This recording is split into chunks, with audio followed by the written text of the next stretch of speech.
What if Harry Potter stuck into the time paradox? Movie. SUSB Scribe. If you are new here, join Patreon for exclusive Harry Potter stuffs that you can't get here, link in the description. The summer had been one of the worst but best summers Harry had ever had. On one hand, the Dursleys had not said one word to Harry the whole summer, and they even went so far as to go away on vacation for 2 weeks, leaving him all alone at number 4 the entire time. Then again, the Dursleys refused to let him eat at meal times, and they even put a padlock on all the things that contained food. Every time Harry would sneak down for food, he would smile as he used the penknife Sirius had gotten him. The Dursleys were baffled by how Harry got the food, but they never said a word to him about instead choosing to just ignore him. He had been in touch with his two best friends, Ron Weasley and Hermione Granger, all summer as they planned a little how they were going to go about finding and destroying Voldemort's remaining Horcruxes. They had no clue how to find them, and they weren't having much luck on figuring out how to destroy them. Most books that had ever been written about Horcruxes were deemed illegal by International Confederation and had been destroyed years ago. Harry had to wonder how Voldemort had figured out how to even create them when he was still in school. They had wanted to look through Dumbledore's stuff, but Professor McGonagall had told them that the headmaster's stuff had to remain in the castle because there were things that the Ministry might have reason to dispute, as she had put it in her letter. So the trio had decided that even thought they didn't want to, that they would at least return to go through Dumbledore's stuff. So or the rest of the summer they just wait around not having much to do. Harry though was counting down the days till his birthday and the day he would finally be free. It was now 11:59 p.m. on July 30th, and Harry was still awake waiting for the next day to arrive. Harry looked at his watch, counting down the final few seconds till his birthday under his breath. 5, 4, 3, 2, 1. Lumos, he said the last under his breath. His wand flared to life and he was filled with glee. Finally he was free to do whatever he wanted. He would never have to see the Dursleys again if he didn't want to. Harry started to pack, intent on leaving as soon as possible. Cathati Repario. The little stuff he had touched in the room flew back to their places, and all of Harry's things flew into his trunk, his clothes folding, and everything else that got all of it to fit. Just as Harry was getting ready to send all his stuff to the Weasleys, he heard a multitude of tapping on his window. Harry looked at the window, and there were several owls all at his window. He immediately recognized his own snowy white owl, Hedwig, the Weasley family owl, Errol, and Pig. The last three all looked like official owls that Hogwarts and the Ministry used for official correspondences. Harry had expected the Hogwarts letter, but he wasn't sure where the other two could have come from.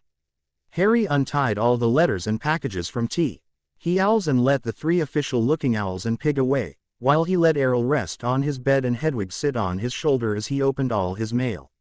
Harry picked up the first official letter and saw the seal of the Ministry of Magic on the back. Harry groaned and opened the letter. Ministry of Magic, Department of Magical Law Enforcement, Control of Underage Wizardry.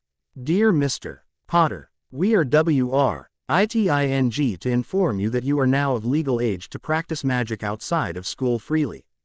We would like to remind you though that you live in a heavily Muggle-populated area, and while we will no longer be able to monitor your magic, it is still against wizarding law to perform magic in front of Muggles that are not aware of magic.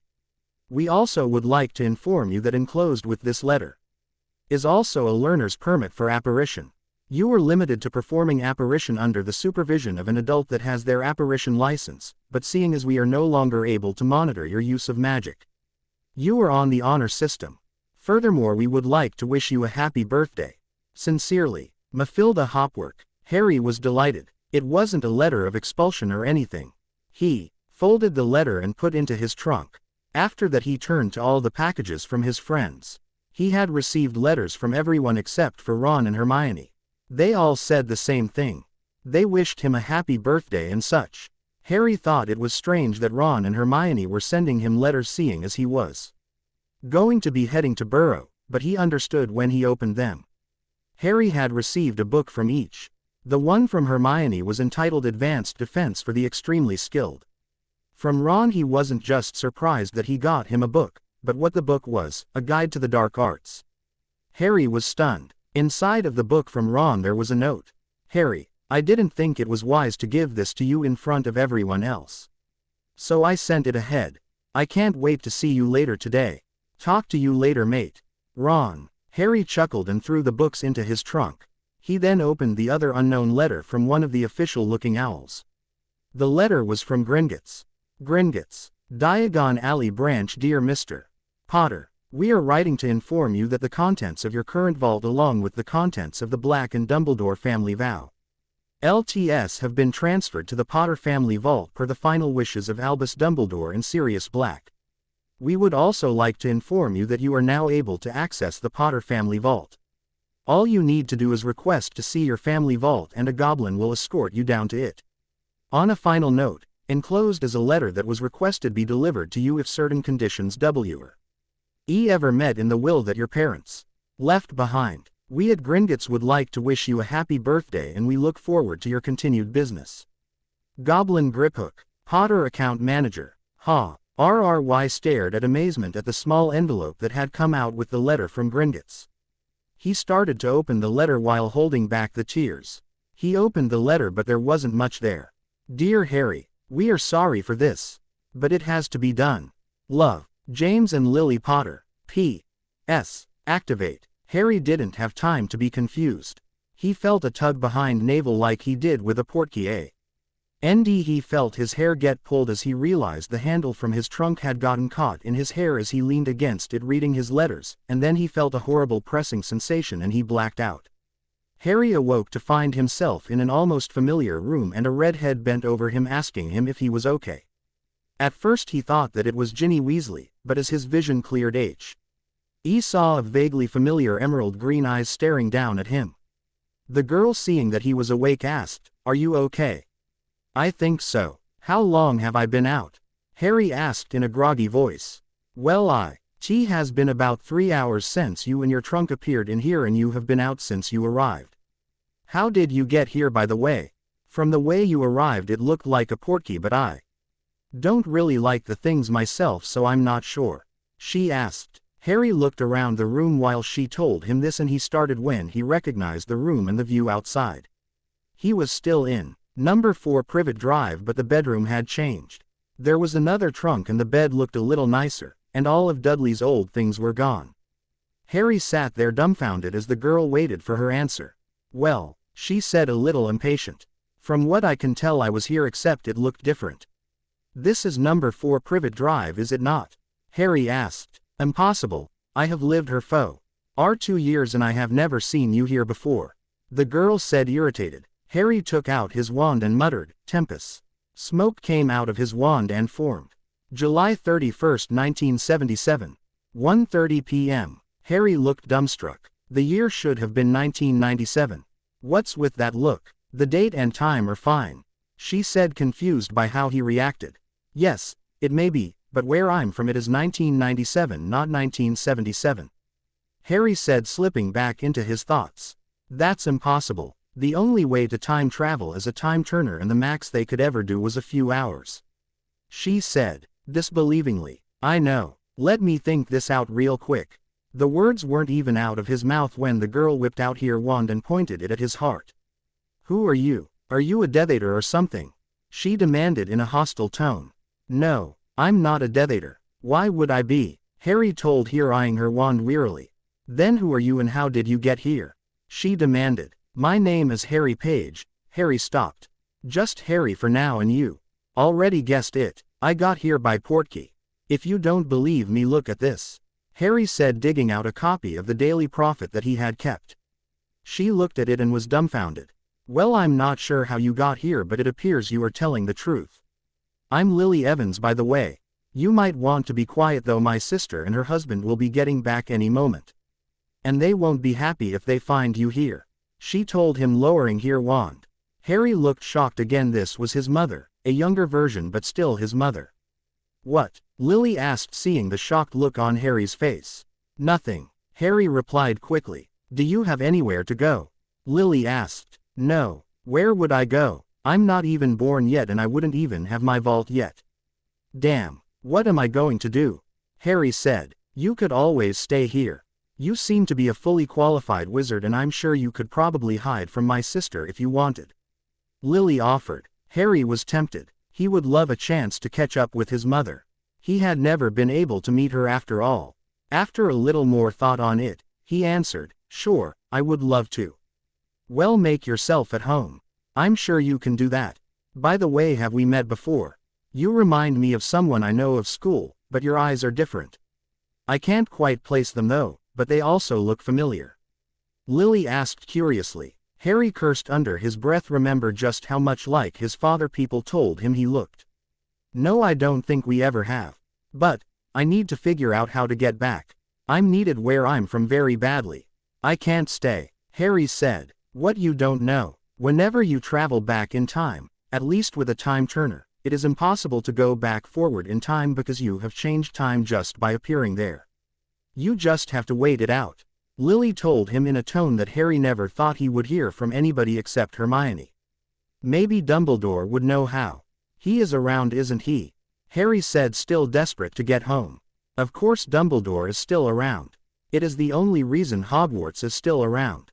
Voldemort would have taken it a long time ago if he wasn't. But still, not even Dumbledore can bend the rules of time, Lily said, annoyed he had doubted her original answer. "Damn, what am I going to do now then? I can't just wait around here. I really need to get home," Harry said to himself as he started to panic. "You can't go home, Harry, but look at it this way. You can try and prevent whatever you need to get back to from ever happening, then the problem is solved. That is about all you can do for now. If you want to try and wait 20 years, go ahead, but it is likely that with you coming back, that whatever it is that is so important won't happen, or you might not even be able to stop it, or whatever you have to do," Lily told him. Harry thought about for a moment. "I guess, but what can I do? Wait, I don't have to go back to Hogwarts then. But I'll need to talk to Albus Dumbledore. He will know what to do," Harry said, resigning to his new fate. "What did you mean about if Dumbledore was still around earlier? Voldemort is too afraid to try and kill him. It is about the only reason he hasn't tried to take Hogwarts yet," Lily asked him, remembering his earlier comment. I don't think I should be telling you this, but the I'm from Dumbledore had been murdered on the castle grounds by one of his own staff. After that, the wizarding world fell into a depression and Voldemort started attacking everywhere, even the Muggles, freely. He died at the end of my 6th year. Then as things start getting worse, I received this letter from my page, I mean a friend, and the next thing I know, I'm here," Harry told her. "That is bad. If we lost Dumbledore, I don't know what would happen to us. He is the only hope we have, with Ministry being so incompetent and all," she said. Harry laughed. "I guess some things just never change." "What's that mean?" Lily asked. "The Ministry. In the future it never changes.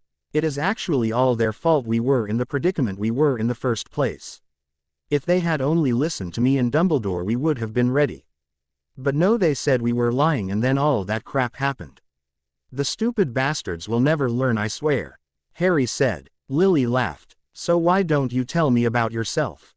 Harry started to tell her his story, leaving out vital parts about his life, like who his parents were, certain details that he knew about Voldemort's fall and resurrection, and anything else that might give away himself. It felt weird to talk about himself in the third person, but he knew he had to do it. He also left out most of his childhood because that would have been a dead giveaway to who might be. When he had finished telling his life story, Harry had heard the familiar voice of his aunt yell for Lily to come down for dinner. She left, telling him that she would try and nick some food for him. But he waved her off and told her not to worry, he could fend for himself if he had to. About a half hour later, Lily came back up, having smuggled up some bread for him to snack on. He ate gratefully, realizing how hungry he really was at the moment. After finishing his meager meal, Lily started telling him stuff about her childhood. Her parents had died 2 years ago, and since then she had been living with her horrible sister, Petunia, and her then fiancé, now husband. They hated her because she was a witch, but they had still taken care of her. She also went on a rant about that James Potter. Harry just smiled, getting to hear about his dad a little, and when she had asked him why he was smiling, he refused to answer her till she stopped. When they finished talking, They decided to get some sleep, so Harry conjured a cot and draped his invisibility cloak over it and disillusioned himself and lied down and fell asleep with a smile on his face for the first time in a long time. When Harry awoke the next day, it was already light outside and Lily was gone. He got up, and as he was about to sneak down the hall to the bathroom, Lily walked in with a plate of food. "Here you go, Harry. I got you some food.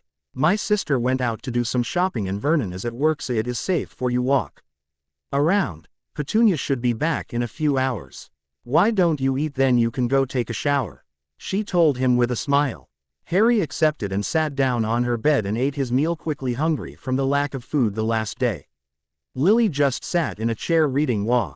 She looked like the 7th year charms text.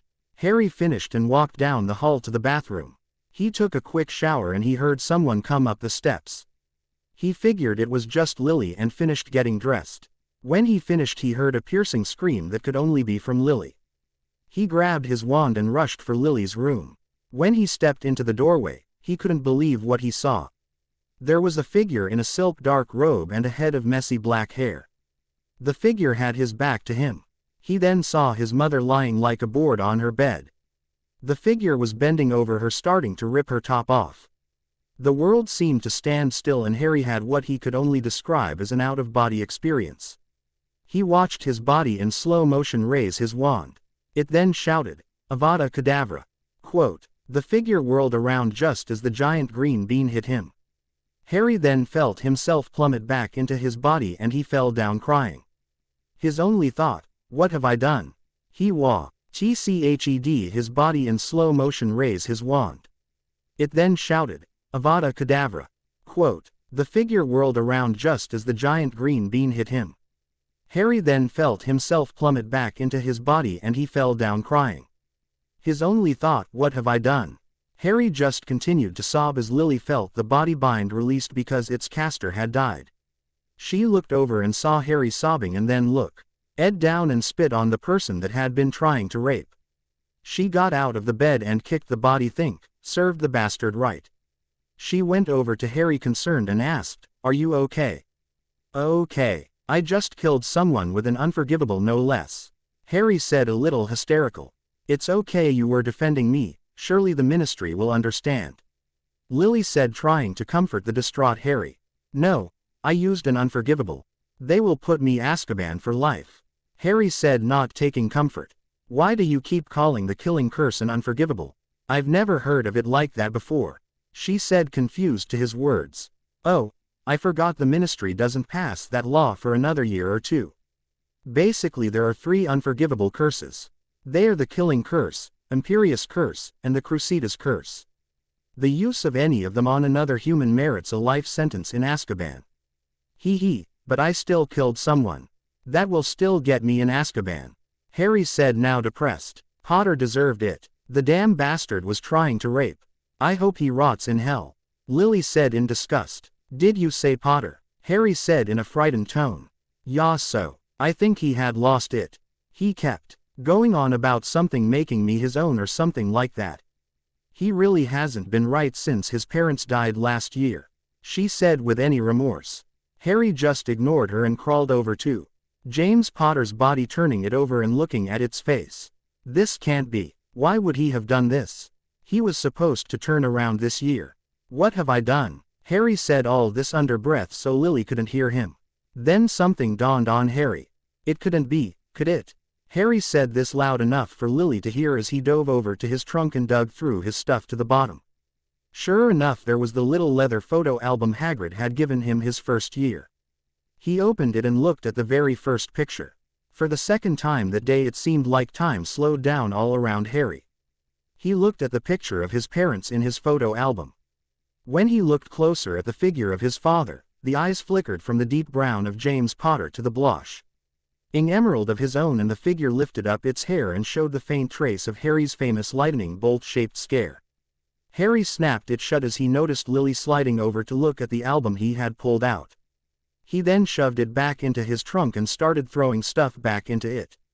He went to pick up a piece of parchment he had thrown out and he felt a twinge of magic run through his hand.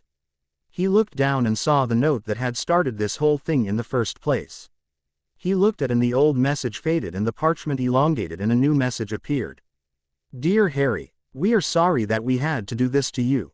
We knew what would happen if Dumbledore died and we weren't around to help you with your task, James, or as you now know yourself. Trust me, I have say. What could happen, and it isn't pretty. That is why we have sent you a letter that was a temporal portkey. You should know what you should do now. You must find the Horcruxes and destroy them. Dumbledore was right when he suspected there were 7 of them. We aren't sure what they are or where they might be, but you must find them. We were able to find the Hufflepuff cup and we're close to finding the Ravenclaw artifact. But we think Tom is catching on to us. Everything you need to find and destroy the Horcruxes and how to create temporal portkeys you can find in the Potter family vault. Don't worry, the vault will know who you are and let you in. Just present them with your current key and ask for the family vault and the goblins will take you down to it. And don't worry, Lily won't be able to read this till you decide to share it with her. We believe in you. We are sure you will do the right thing. With all our love, Harry and Lily Potter. P.S. Don't let my older self, Lily, get old of this until you are ready to tell here who you really are, because I will be able to break the charm that keeps myself from reading this. P.P.S. Don't tell anyone other than Lily about this, even Dumbledore. She is the only one that needs to know. Anyone else would just be a distraction. What is it, Harry? I can't read the note. It is all blurred for some reason. Lily said, trying to look over his shoulder. It's nothing. It was just a note one of my friends sent me. Harry said, trying to sound offhandedly as he put the letter in his trunk and sealed it with a password word he had learned in defense the past year. What was that all about? Lily asked him. It was nothing, but what are we going to do about him? Harry said, jerking his head towards James' now lifeless body. I say we just let the Ministry take care of it. But if you really have a problem with the Ministry, you could just impersonate him. I'm sure you could do it. You would be much better anyways. From the sounds of it, you are a nice person and we could always use more people like that. Lily said. Harry thought about. He didn't know much about how Sirius and Remus had been. They were young, or his James for that matter. But that was a plus. He would be able to get to know them better. But how would he act around them, or for that matter around Peter? He wasn't sure if he could be around the rat and control himself, knowing what he would do in the future. But wait, he could change. That couldn't he? And what about Snape? Harry knew he would have problems around him. He might kill the man on the spot. After considering it carefully, Harry spoke. Won't his friends notice the change? I hardly know him except for what you have told me. And that Dumbledore has a way of knowing stuff that no one else does. My eyes, and this thing will give me away as not being Potter. I'll tell you all about his friends. His one friend, Lupin, really nice, and I can tell you all about the other 2. And Dumbledore, all he does is use a subtly form of legilimency that is able to read your surface thoughts. I can help you with a technique called occlumency that will help you out. I know enough to keep that out, and Dumbledore refuses to actively probe a student's mind. We can deal with that till September 1st, and you can do whatever else you need to get done. As for the eyes, I can charm them the right color and hide the scar. It would just involve a simple glamour charm. Lily told him. All right. I guess I'll do it, but I am going to need to pick some things up first. I'll be back in a few hours. Then we can get out of this house. You shouldn't have to deal with this shit, Harry said after a moment of hesitation. Lily's eyes started to sparkle when Harry mentioned getting out of her sister's house. Really? You mean it? She asked hopefully. As long as everything goes according to plan, I should be able to find a place to stay, and you are welcome to come if you would like. Now why don't you charm my face so I'm not given away? He said. She took his wand and charmed his face. When Lily tried to charm his scar, however, it wouldn't disappear completely. She managed to get it to fade, however, so had now it just looked like a regular scar from a cut that hadn't been properly healed, magically that is. Once he was all charmed, he took his wand away and apparated to the leaky cauldron. Hello, Tom, he said, passing by the bartender, not thinking. Do I know you? Tom asked him. Then he looked up and said, Oh, it's you, Master Potter. You have had people worried about you. No one has heard from you in days. Your friend Sirius Black was just asking about you the other day. Sorry about any trouble. I have had some things to take care of. If any of my friends come looking for me, just tell T. Hem that I'll meet them on the train on September 1st. Harry told the not-so-old bartender. Tom nodded and gave him a weird look before hurrying to take care of another customer. Harry just shrugged. The look off and continued on to the back and out to the opening to Diagon Alley. He tapped the bricks to get and hurried off down the alley towards the snowy white building in the distance. Harry reached Ed Gringotts and hurried off inside and got in line for a teller. When Harry reached the teller, he took out his vault key and asked to go to his family vault. The goblin looked at the key very closely, and then gave Harry a scrutinizing look that made him very uncomfortable. Very well, Mr. Potter, I will have Griphook take you down immediately, he told him, and called a goblin by one of the doors leading down to the vaults. The goblin came over and escorted Harry out of the lobby to one of carts. They both climbed in and they began the ride. After about 20 minutes of breakneck speeds and hairpin turns, they reached a huge vault. Griphook got out and announced, "Vault number 5, Potter Family Vault." The doors looked to be made out of dark red granite, and it had a plate of gold at about S. holder height that had Potter inset in rubies at the top of it and the outline of a hand on the lower part. This is an old family vault, and seeing as such the only way for one to gain access is to place your hand on the outline and state your true whole name. Griphook said, giving him a meaningful look. Harry hesitated and then placed his hand on the plate and spoke aloud, "Harry James Potter."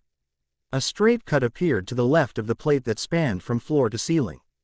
Then with a great groan the granite slabs slid out and Harry looked into his family vault. He stepped in and he saw old shelves of books in the far right corner. Next to it on the back wall were glowing weapons of all shapes and sizes.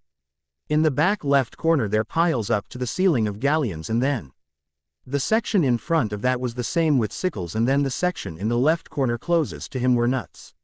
Then on the right side in the middle section could see artwork and what looked Muggle file cabinets. And in the corner to his right there were furniture, clothes, other various things that would go in a household. Griphook, are there house deeds and such here also? Harry asked. Yes, Mr. Potter. You will find them over there in those filing cabinets, the third one from the right. I will await you back out in the tunnel. Take all the time that you need. Griphook told him with a bow and went back outside. The first thing Harry did was stuff his money bag, which he had enlarged back in Lily's room, full of galleons. He then went over to the bookshelves and picked several books on advanced charms and several really old texts that looked useful. He also grabbed a few ancient-looking dark arts books that looked like they might have information on Horcruxes. Once he got all the books that he thought would be useful, he went over to the file cabinet and found the one that Griphook had told him about. He looked through it and sure enough there was a deed for a manor house in Godric's Hollow. He grabbed the supplied apparition coordinates and the portkey for those that couldn't apparate yet. Once he had made sure everything was stored in his enlarged backpack, he stepped out. Back then. Well, get in the cart and we will be on our way, Griphook said, seeing him exit the vault. Harry jumped in the cart and they set off back to the lobby. After another 20-minute thrilling cart ride, he exited through the bank doors with one more stop in mind for his trip today. He pulled his robe tighter around him and kept his head down just like everyone else was doing. And started to walk towards Flourish and Blots. Harry was relieved to see that the store was around in this time and he walked in. I would like any new books for 7th year NEWTs at Hogwarts for charms, defense against the dark arts, transfiguration, and potions, Harry asked politely. The clerk quickly found all the books as Harry went back and found book on occlumency. Okay, that will be 10 galleons for your 2 new school books and another galleon for the one you picked out. That brings your total to 11 galleons, the clerk told him, ringing up his purchases. Harry counted out 11 galleons from his money bag and stuffed the books into his almost full backpack. Harry thanked the clerk and he stepped outside. Once Harry was outside he tried to apparate, but when he did he felt a big NT of pressure slam him back onto the ground. Harry rubbed his butt while a girl giggled at him. What? Harry asked indignantly. Don't you read the papers? There has been a warning about apparition wards for the past 2 months. You just hit them. That is why you fell on your ass. the girl told him before walking off. Harry just cursed and stood back up. Just as Harry finished dusting himself off, he heard screams coming from the direction of the leaky cauldron followed by a small explosion. Harry cursed and ran up the street towards the leaky cauldron. Just on this side of the barrier to Dia Gone Ally there was a group of 6 Death Eaters sending curses at people and buildings. Harry saw the girl from just a few minutes ago running at him when a deadly green curse collided with her in the bee. And she fell at Harry's feet lifeless. Harry then heard another Death Eater shout the killing curse and he saw a jet of green light heading straight for him. Harry dived to the side and he saw another curse that had been fired at where he dived. He didn't have time to dodge this one because he was lying prone on the ground. Then just like earlier when he had killed James, time slowed down and he lost control of his body. His body just rolled over really quickly and stood up, said, "Potentio multiplo stupefy." He saw a huge red light leave his wand and it then separated into 30 different beams. Each Death Eater tried to throw a shield up but they couldn't concentrate enough because of the blazing light that was hurtling towards them. Those that did weren't any luckier though. Each Death Eater chair got hit by all 5 stunners that got shot at them. Those that had raised shields had their shields shattered as they were hastily constructed and couldn't hold out against the 5 very powerful Harry. Every single Death Eater fell to the ground with bloody noses. But it had been no use. 10 Death Eaters stepped out of the now clear entrance, but for some reason the Death Eaters weren't able to revive their fallen comrades. They just shrugged it off and turned to Harry. Harry just watched with amazement with no control over his body. His body didn't wait for the Death Eaters to attack, however. It shouted a spell that Harry knew he had never heard of before, Jabbatha. Quote, an emerald flame shaped like a lightning bolt shot out of his wand and skewered 2 Death Eaters that were still trying to revive their fallen soldiers. Harry watched his body shoot another few bolts of the emerald flame and the Death Eaters dived to the sides after the second one passed straight through one of their healed. The Death Eater is using a shield against magic, this a bolt of actually fire. Harry's body then shouted, Incerxitilis. Quote, then it took off at a dead run into the leaky cauldron. Once it was inside, Harry felt the familiar sensation of his consciousness plummeting back into his body. Inside there were another 5 Death Eaters that looked surprised to see him in there. Harry panicked and he managed to see all 5 Death Eaters shoot the killing curse at him as he dissipated in a large group of aura apparated in. Harry reappeared in Lily's room and collapsed onto her bed. He almost passed out, but he managed to stay conscious. He panted for a little while before Lily came back into her room. Is that you, Harry? Lily said, coming into the room. Lily walked into the room with only a towel wrapped around her chest. She had been taking shower. But when she saw Harry laying on her bed panting with cuts and scraps on his face, she forgot about holding her arms down and she rushed over to Harry. Harry, are you okay? What happened? She asked, concern washing over her. Death Eaters, Diagon Alley. Harry managed to get out. Was anyone hurt? Did anyone call the Aurors? Lily asked, frightened. Harry took a few deep breaths and managed to sit. Lily backed away. When Harry looked at her he blushed.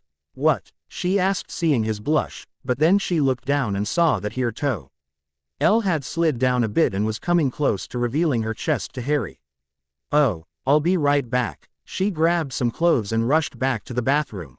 Harry was embarrassed as he continued to catch his breath and had to fight through another dizzy spell before Lily reappeared properly clothed. So tell me what happened, Lily said as she sat down in the chair at her little desk. I was Diagon Alley taking care of some business. After I had finished I was heading back to the leaky cauldron to apparate out when I heard some screams and an explosion. Harry continued recounting the events of the day, even telling her about his weird experience when he fought the Death Eaters. He also filled her in on how it had happened when James had tried to rape her. Lily was equally puzzled but agreed to look into it when they reached Hogwarts.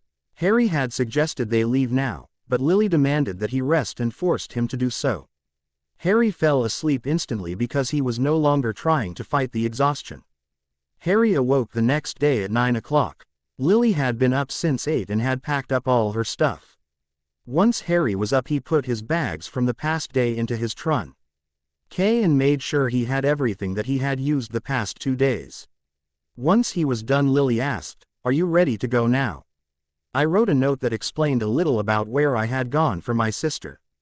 So we can just leave from here if you want, she said, anxious to leave. Harry shook his head. I think it is time someone taught your sister and her husband a few manners. I'm going to have a little fun. You are welcome to watch if you want, Harry said with a grin. Really? Cool, Lily said with a mischievous grin on her face. Harry nodded and opened the door and purposely stomped down the stairs, hitting every creaky step and floorboard he could remember. Girl, what the hell are you doing making all that ruckus? An all too familiar male voice shouted from the kitchen. Harry just blew the kitchen door off its hinges and stepped into the door. Hello Vernon, Petunia. I think it is time for someone to show you how to treat people properly, Harry said coolly as it seemed like venom dripped off his words in the air. They cringed when Harry whipped out his wand. I wonder how I should kill you. There are so many wonderful spells I could use, Harry said as he twirled his wand. The two Dursleys looked on in fear and horror. Harry laughed at their faces. Don't worry, I was only kidding. I won't hurt you, though you do deserve it for how you have treated your own sister. This is a warning. If I ever find out that you ever even try to lay a single finger on Lily or any of her magical friends or relatives, I will personally come back from the grave and haunt you for the rest of you. Our lives, making it a living hell that is if I am died. If I am still alive, I will make sure that you never see the light again for the rest of your lives, which I assure you will be a very, very long time. This warning applies to any children you two horrible people happen to have. And now for a parting gift. Harry waved his wand and twin beams of red light exited his wand and knocked the Dursleys out. That was priceless. Thanks, Harry. As much as I would love to stay, Lily said this with much sarcasm. Let's get going. How are we getting there? Portkey. Touch this paper and grab a hold of your trunk. He waited for her to touch the piece of paper and then said, Godric's Hollow activate. Quote, they felt the tug behind their navel as the portkey activated in a few seconds later they both landed in a rich garden on fertile green lawn.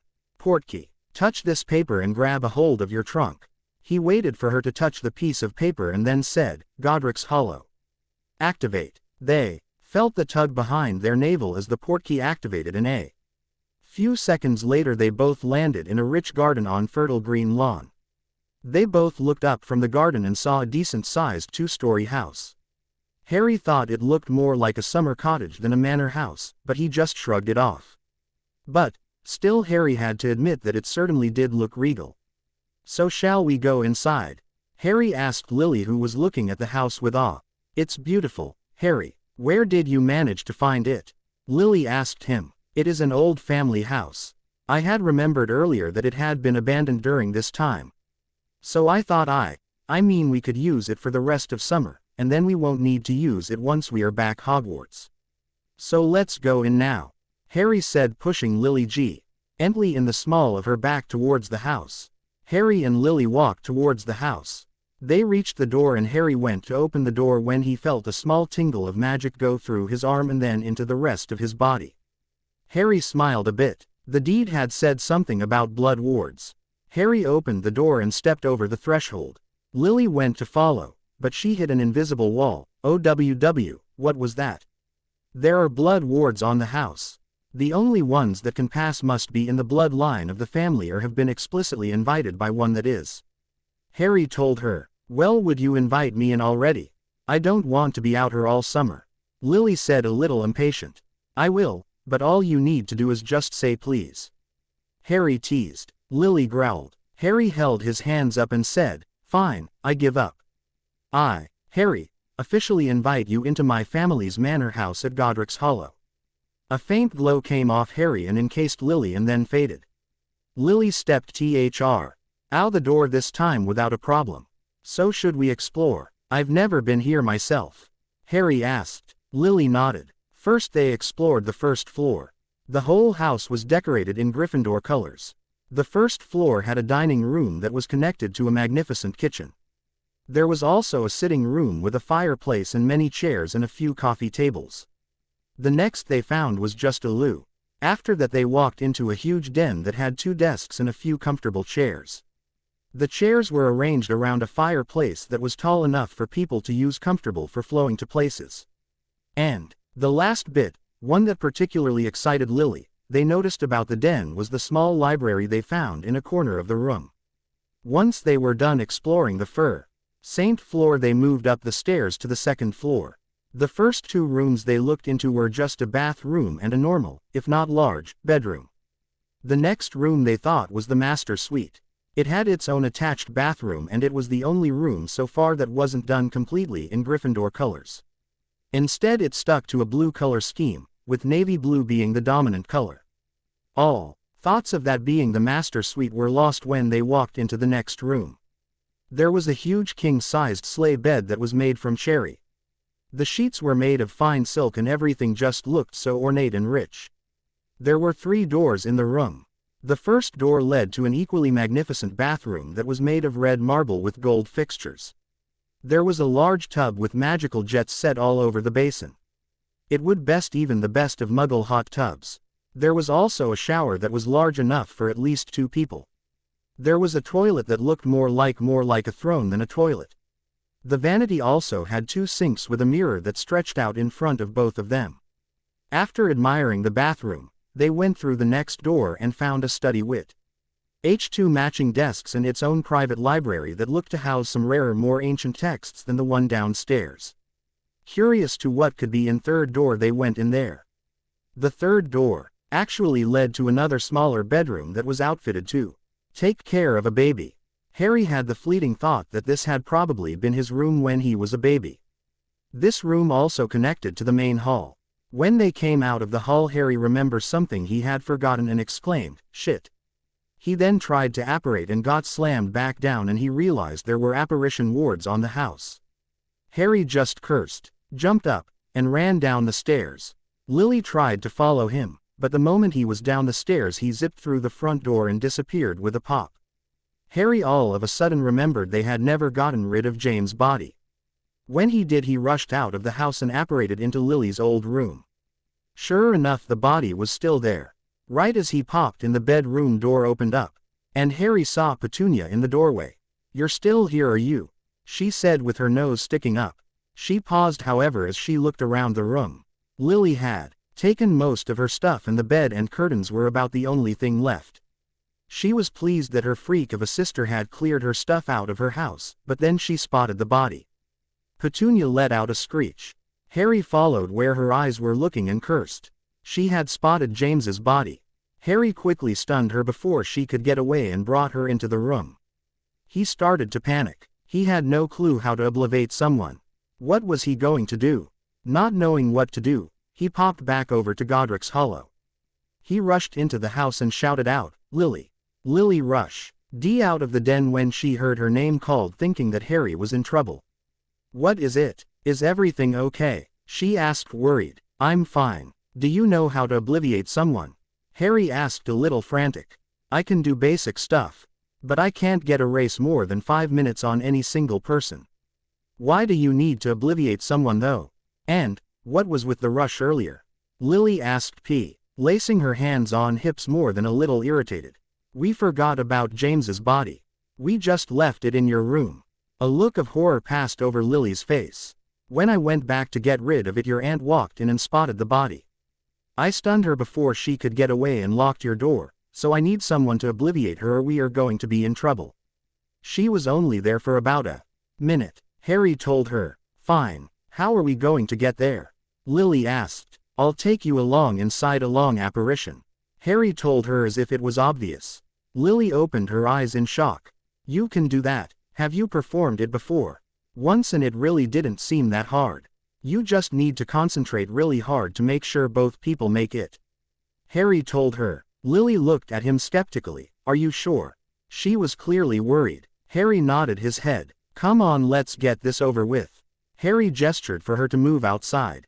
Still looking skeptical, she followed him out the door. "What do I need to do?" "Just come here and relax a little." He had her come over and Harry gripped her forearm. She winced a little but didn't say a word. Harry closed his eyes and made sure to concentrate extra hard and step forward. He felt the immense pressure and then it was gone. Harry opened his eyes and they had made it. "Is that what apparition really feels like?" Lily asked. "Yeah, it is a little worse with side-along apparition, but that is pretty much what it feels like." You get used to it eventually, I hear. The last few times I've apparated it really hasn't affected me much as my first time. Harry told her. Once he verified they both still had all their body parts, he turned her. So, here is my wand. Oblivate her to forget from the time she opened the door till she passed out. He handed over his wand. Harry watched as she shut her eyes before she raised the wand and pointed it at her aunt. A pale blue light issued from the wand and encased Petunia. Okay, it's done. I'm not sure if I did it right. But there is only one way to find out. Lily told Harry. She went to raise the wand. Harry stopped her. We need to get rid of this first. He pointed to James's body. Yeah, right. I'll be easier if you do it. This being your wand and all. A strong Evanesco should do the trick. Lily said, handing Harry his wand back. Harry accepted the wand and screwed his eyes up in concentration. He pointed the wand and shouted, Evanesco. Quote, all of James disappeared except for a few strands of hair, his clothes, and his glasses. Harry shrugged. I could never quite get that down. I could use the glasses and robes though. They are nicer than my own and we were built similarly. Harry picked up the robes. Harry shrunk the robes and shoved them with the glasses into his pocket. I guess we should wake your sister up now. Enervate. Quote, Petunia woke up. What happened? Why am I in floor and what in the world are you two doing here? She asked, her face starting to draw taut. You walked in and fainted. And we were just leaving. Lily said and offered her arm to Harry. Harry took her arm and concentrated, closing his eyes, and with the normal pressure disappeared. Then the pressu re-stopped and they were back outside Godric's Hollow. Well, now that that is taken care of, let's get properly settled in. Harry said and held the door open for Lily to walk in. Oh, I moved my stuff into that room in blue. I figured I would let you have the master suite since it was your family house. Lily told him. Thanks. I'll be right back. Harry floated his trunk up the stairs and Lily walked into the den. Harry took his stuff into the master suite and unpacked his clothes and some of the books he had taken from the Potter family vault. Once he had everything unpacked, he looked around one last time and he turned to leave and he heard a crack. Master Potter, it is an honor for Larry to be seeing for the first time in so many years. Harry could say that the squeaky voice had come. Rom, a house elf that was now bowing so low its squashy nose was pressed against the floor. Hi, Larry. Harry said, not sure what to say. The house elf looked up sharply and looked Harry in the eyes. You're not Master James. What are you doing in Master's house? The house elf raised its hand at Harry, ready to defend its master's property. No, I'm not James, but I am a Potter. I would appreciate it if you didn't tell Lily that I'm a Potter, Harry said, trying to quickly calm the angry elf. The elf gave him a suspicious look. How does Larry know that you aren't a bad man trying to trick poor hard-working Larry? I got into the house, didn't I? I'm sure you can tell that the wards are still in place and I am clearly safely inside. And, if that isn't enough, I command you to lower your hand. I am not here to hurt you. So I expect the same from you, Harry commanded the elf. The elf reluctantly lowered its hand as if it was forced by some invisible hand. See, only a Potter could command you to do that. Now I don't want any trouble. Lily and I will be staying here till we leave for Hogwarts. I don't ask much. Just do as you normally would. Also, I believe Lily's birthday is coming and I would like to have a cake for her if that isn't much trouble. I could never cook them right. They always fell in the oven, Harry told the elf. Larry bowed his head. I understand, Master. I will do as you command. What time would Master like breakfast and dinner to be served at? I think breakfast will be fine at about 9 o'clock and dinner at about 6 would be good. Harry went to dismiss the elf when he added, oh, and Larry, call me Harry, just never mention Potter. You may go now. Thank you, Master P, Master Harry. And, Master, Larry is sorry for how he treated you earlier. Larry saw you and didn't recognize you. Me thought you were here to rob my master's stuff. I will go now, Larry said and bowed and with a crack disappeared. Harry sighed in relief. He then opened the door and went downstairs to find Lily. She was in the den reading a book. When she heard the door open, she looked up. What took you so long, Harry? She asked curiously. It turns out there was a family house elf. I had to convince him I was part of the family, Harry said, shrugging his shoulders. So what are we going to do for the rest of the day? Lily asked, returning to her book. Relax, I guess. Larry should have dinner ready in about an hour. I'm going to look through some books I got in Diagon Alley and the private study upstairs. Harry said. Lily just mumbled and waved her hand as she kept reading the book she had started. Harry chuckled. She was a lot like Hermione when she got started on an interesting book. Well, I'll see you at dinner. Lily mumbled something else, so Harry Saint left and went back upstairs and entered his private house. Harry spent the hour before dinner looking through the texts that had been in the small private library. One of the first volumes he looked through had been on wards. When the hour was up, Harry heard a crack. Master Harry, dinner is being ready now. I will now go inform Ms. Lily now. Larry disappeared with a crack. Harry shook his head. He would never get used to the quirky personality that most house elves had. Harry made his way down the dining room. Lily was already there. They sat down and ate dinner, not really talking much. Hey both finished and they then went back to what they were doing. Harry looked through a few more books on wards, one of which was on the Fidelis charm. He then moved on to the books on more advanced magic. He was able to find the unknown spell he had cast in Diagon Alley. It was called Emerald Lightning. It shot emerald flames in the shape of a lightning bolt. It will catch anything it touches on fire. And the flames were extremely difficult to dispel. He was also able to find the shield he had used. I was on extremely old shield that required a lot of power to be useful. But, to those that were powerful enough, it could be strong enough to hold up against almost any spell short of the Unforgivables and several other unblockable spells. Harry started to feel tired around 9. He got a pair of pajamas out of the dresser he had put his clothes in. He grabbed a book on Quidditch that Ron had given him for Christmas one year and lied in bed reading when he heard a knock at the door. Come in, he called out. Lily came in. She was in her pajamas and her red hair was still dripping a little bit from her shower. I just wanted to say good night, she told him. I've been meaning to ask, when is your birthday?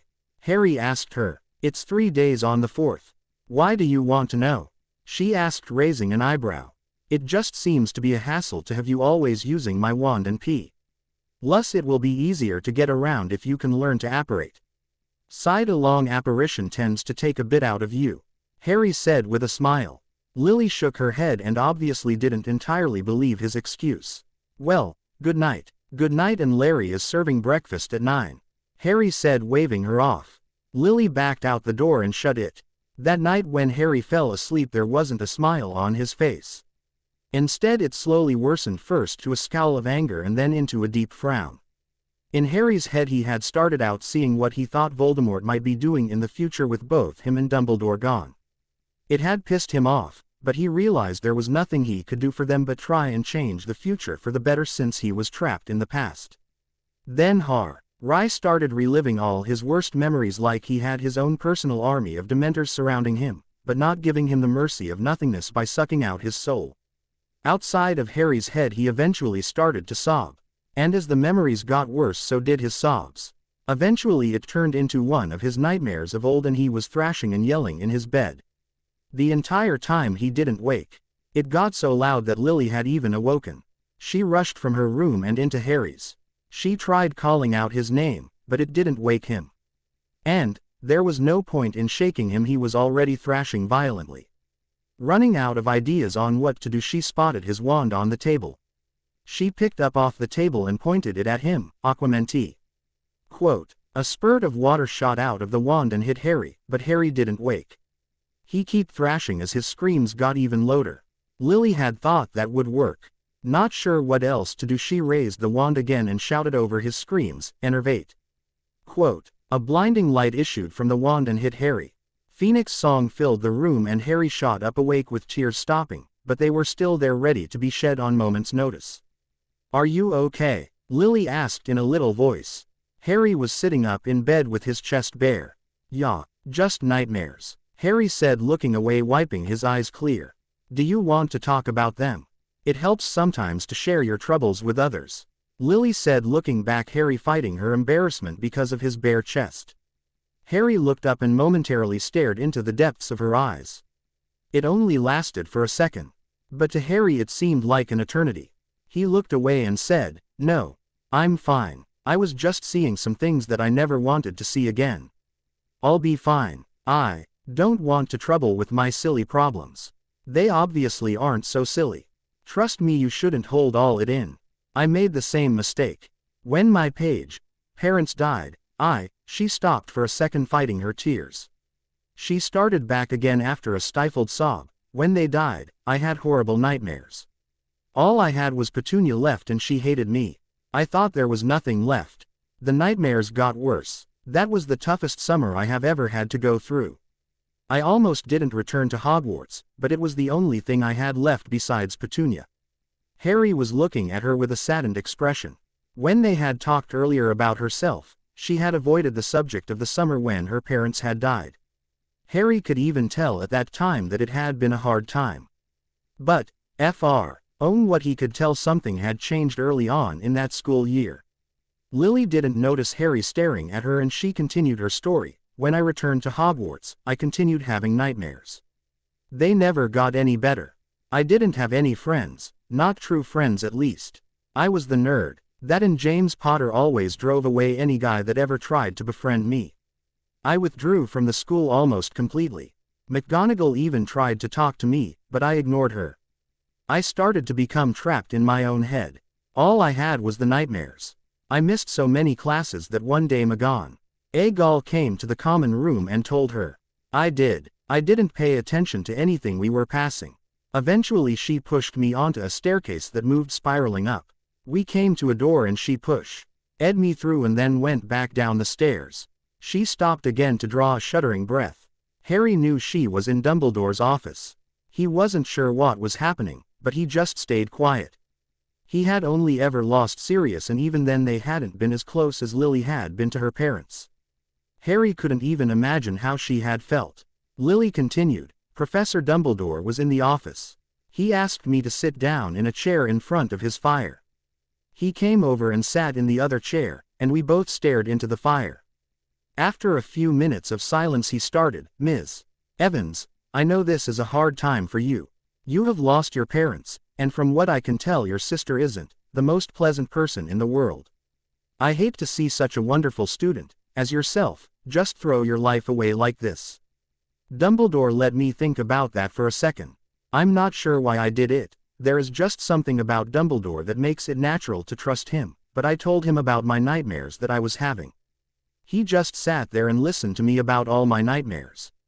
I told him how I would get lost even in my waking hours in the images that I saw at night. After I was done he gave me a grandfatherly smile and said, "I'm proud of you, Ms. Evans. The first step in dealing with our problems is talking about them. I believe there is a way that we can help you with your nightmares also." He got up and he went over to a bookshelf and pulled at a small book. "Take this book, Ms. Evans. It should help you deal with your nightmares and your problem of being sucked into your memories during the times better spent in class or with friends. You may keep the book if you like. I have so many that I doubt I will miss it very much." After that I started to feel a little better. I read the book he had given me and it was actually over occlumency. The exercises organize your thoughts and it helps you to control your dreams or at least block them out. Lily finished her story. Harry just watched her. At first she looked as if she might cry, but when she started to talk about Dumbledore she started to sober back up and a small smile even crept onto her face at the end. After a moment of silence Lily shook herself. "I'm sorry, I shouldn't have said all that, but if you ever need to talk I'll listen. I think I'll also start teaching you occlumency exercises tomorrow. For some reason I think this is a common occurrence for you." Lily didn't wait for a reply. She turned around and walked out the door, closing it behind her. Harry sat thinking for a little while about what she had told him. He would have loved to share what his dreams had been about, but he couldn't tell her most of them. It would reveal more about him than he wanted to share at the time. Harry couldn't get back sleep. Harry got up and picked up his wand that Lily had dropped when she had cast the spell to wake him up. Harry got dressed and grabbed some of the books that he wanted to start learning from. Earlier when he had been reading through the personal library in the Master Suite, he had come across a book that detailed all the features of the house from the wards that had been cast to the underground training area that made up the house. He thought that it would be the perfect place to train for the summer. Harry made his way down to the den and opened the hidden trap door and descended into the stone room. Earlier, when he had been reading through the personal library in the master suite, he had come across a book that detailed all the features of the house from the wards that had been cast to the underground training area that made up the house. He thought that it would be the perfect place to train for the summer. Harry made his way down to the den and opened the den trap door and descended into the stone room. Harry was practicing the Emerald Lightning spell when Larry popped down to inform him that breakfast was ready. Harry thanked the elf before he put up the target dummies he had been using. Harry then made his way up to the dining room. "Where have you been?" Lily asked, tapping her finger on the table impatiently, but Harry could tell she had just been worried. "I couldn't find you in the entire house." "Sorry, I couldn't sleep, so I have been training. There is a training area and potions lab in the basement," Harry told her. Again the two ate in silence.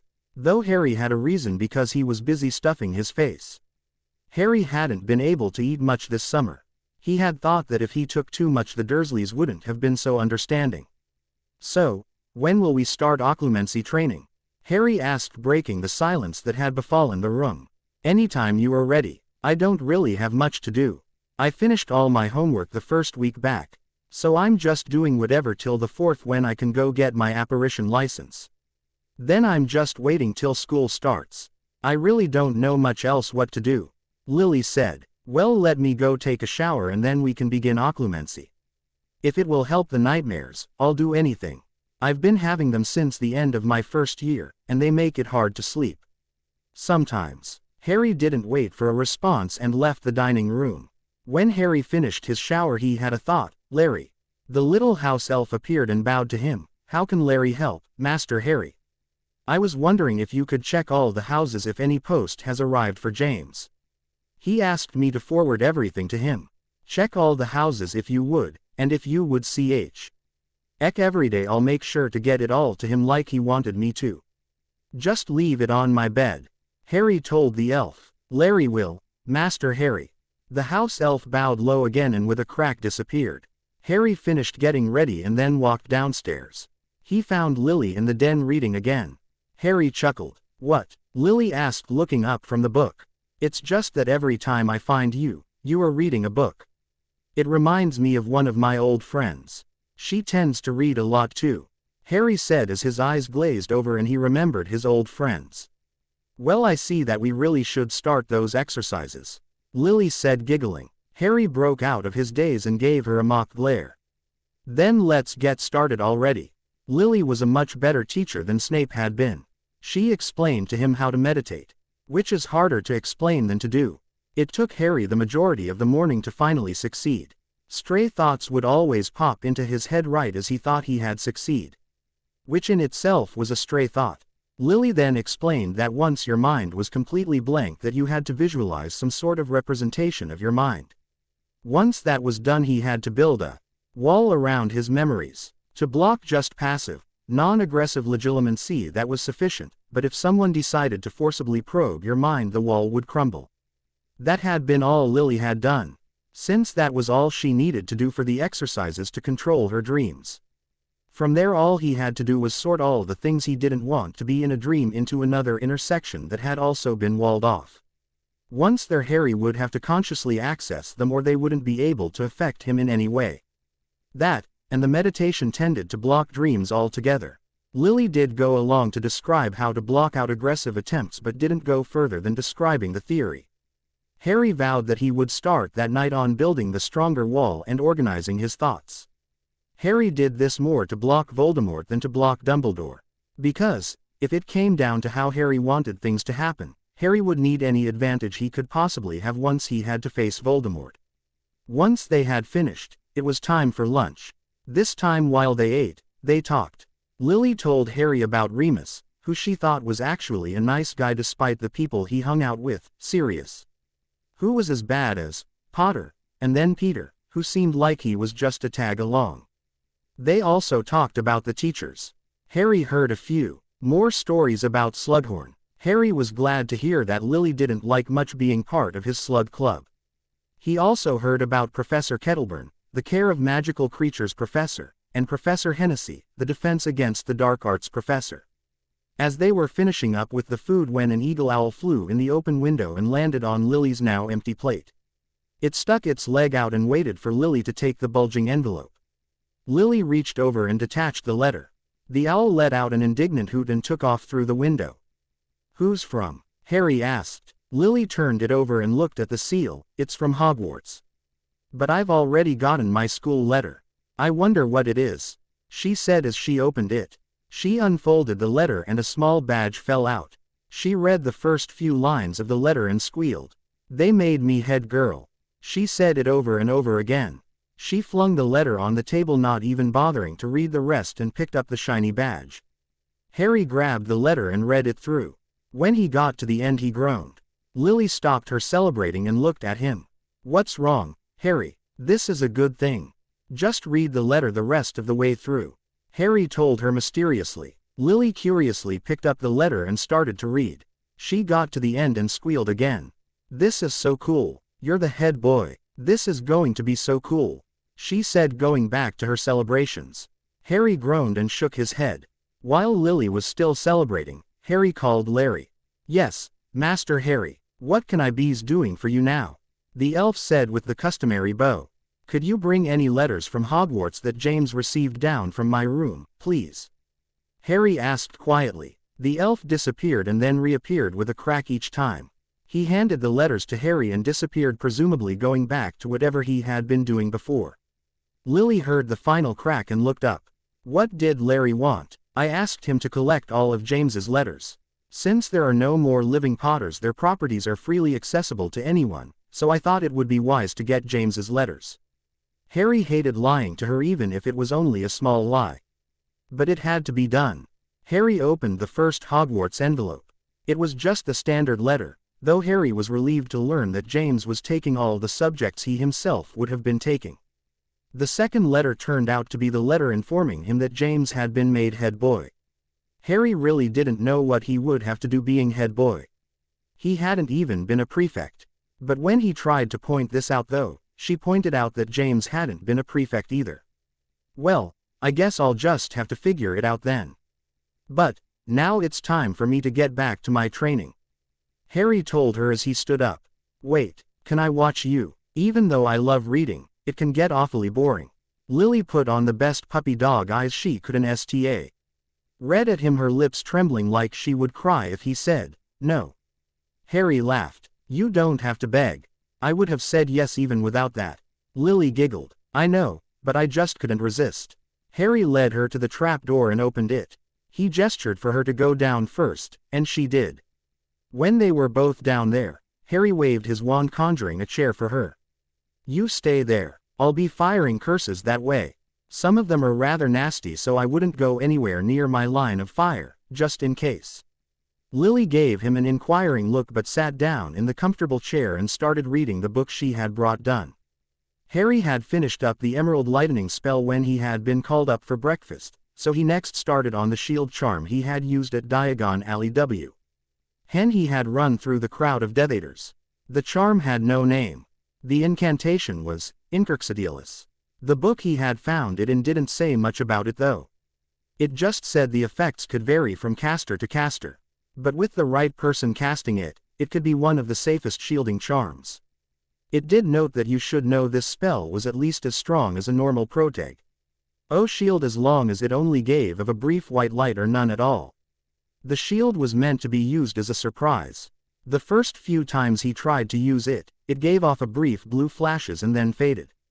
Harry, however, wasn't satisfied. He wanted to be able to cast the shield charm like his body had done at Diagon Alley. It hadn't flashed at all. He tried a few more times and started to get frustrated when it finally turned into a white flash instead. But Harry still wasn't satisfied. The white light just seemed to frustrate him even further. He decided to give it one final go and cast the spell. He smiled when it finally didn't flash at all, immediately forgetting his frustration. "What are you smiling for? It didn't work that time," Lily said, who had watching him for a little while. "Fire a spell at me then," Harry said, throwing her his wand. Harry immediately felt fatigued when his wand left his hand, but he could tell that the shield was still active. It was just drawing more power since the wand there to channel it directly into the shield. Lily caught the wand and thought for a second. Harry just hoped she would hurry or he might black out from trying to use so much power. She then decided what she was thinking about. Potentio Multiplo Stupefy. 30 red beams shot out of the wand and every single one was aimed at Harry. The beams sailed, and even thought that they would surely tear through his shield. But he was surprised when they didn't. All 30 hit at once and he thought he was going to pass out, but he didn't. Every single was absorbed into the shield. And then a gigantic beam exited from where Harry's belly button was located. When the beam had exited, Harry actually blacked out for a few seconds, but was awakened when he fell to the floor. Harry saw the beam collide with Lily, and she was shoved back a bit and fell to the floor unconscious. Harry crawled over and grabbed his wand. He immediately felt a little better, and then he released the shield. He took a second to catch his breath. He hadn't been expecting the fatigue from the shield. Evidently he had put so much power into it that it combined all the stunners into one super stunner and fired it back. He thought that it would definitely be a powerful shield to use even against Voldemort, especially if he could become more adept at channeling his magic at will. The more power channeled into the shield the better it is. Once he was able to walk around the room without getting dizzy, he tried to revive Lily. It didn't work at first, but then he remembered that when a person got it with multiple stunners that it took an equal amount of power to revive the person. He pointed the wand at Lily and yelled, Potentio Multiplo Enervate. 30 blue beams left his wand and all hit Lily in the chest. Lily sat bolt upright. What happened? She asked, confused. That shield you thought wasn't working reflected all 30 stunners back at you. Harry told her, holding back his laughter. Go ahead and laugh. I'd like to see you get hit with 30 stunners and not get disoriented. She said angrily, seeing Harry holding back his laughter. Harry burst out laughing. Sorry. It's just when you woke up that you had the most shocked expression I've ever seen on your face. Lily just swatted his arm. What do you need such a powerful shield for? It seems like overkill when fighting a Death Eater. Whoever said I would be fighting a single Death Eater or even someone more powerful? Harry asked, looking at her. Why would you fight more than one Death Eater? Or, wait, you don't mean to say that you would fight Voldemort, do you? Lily said with a frightened look on her face.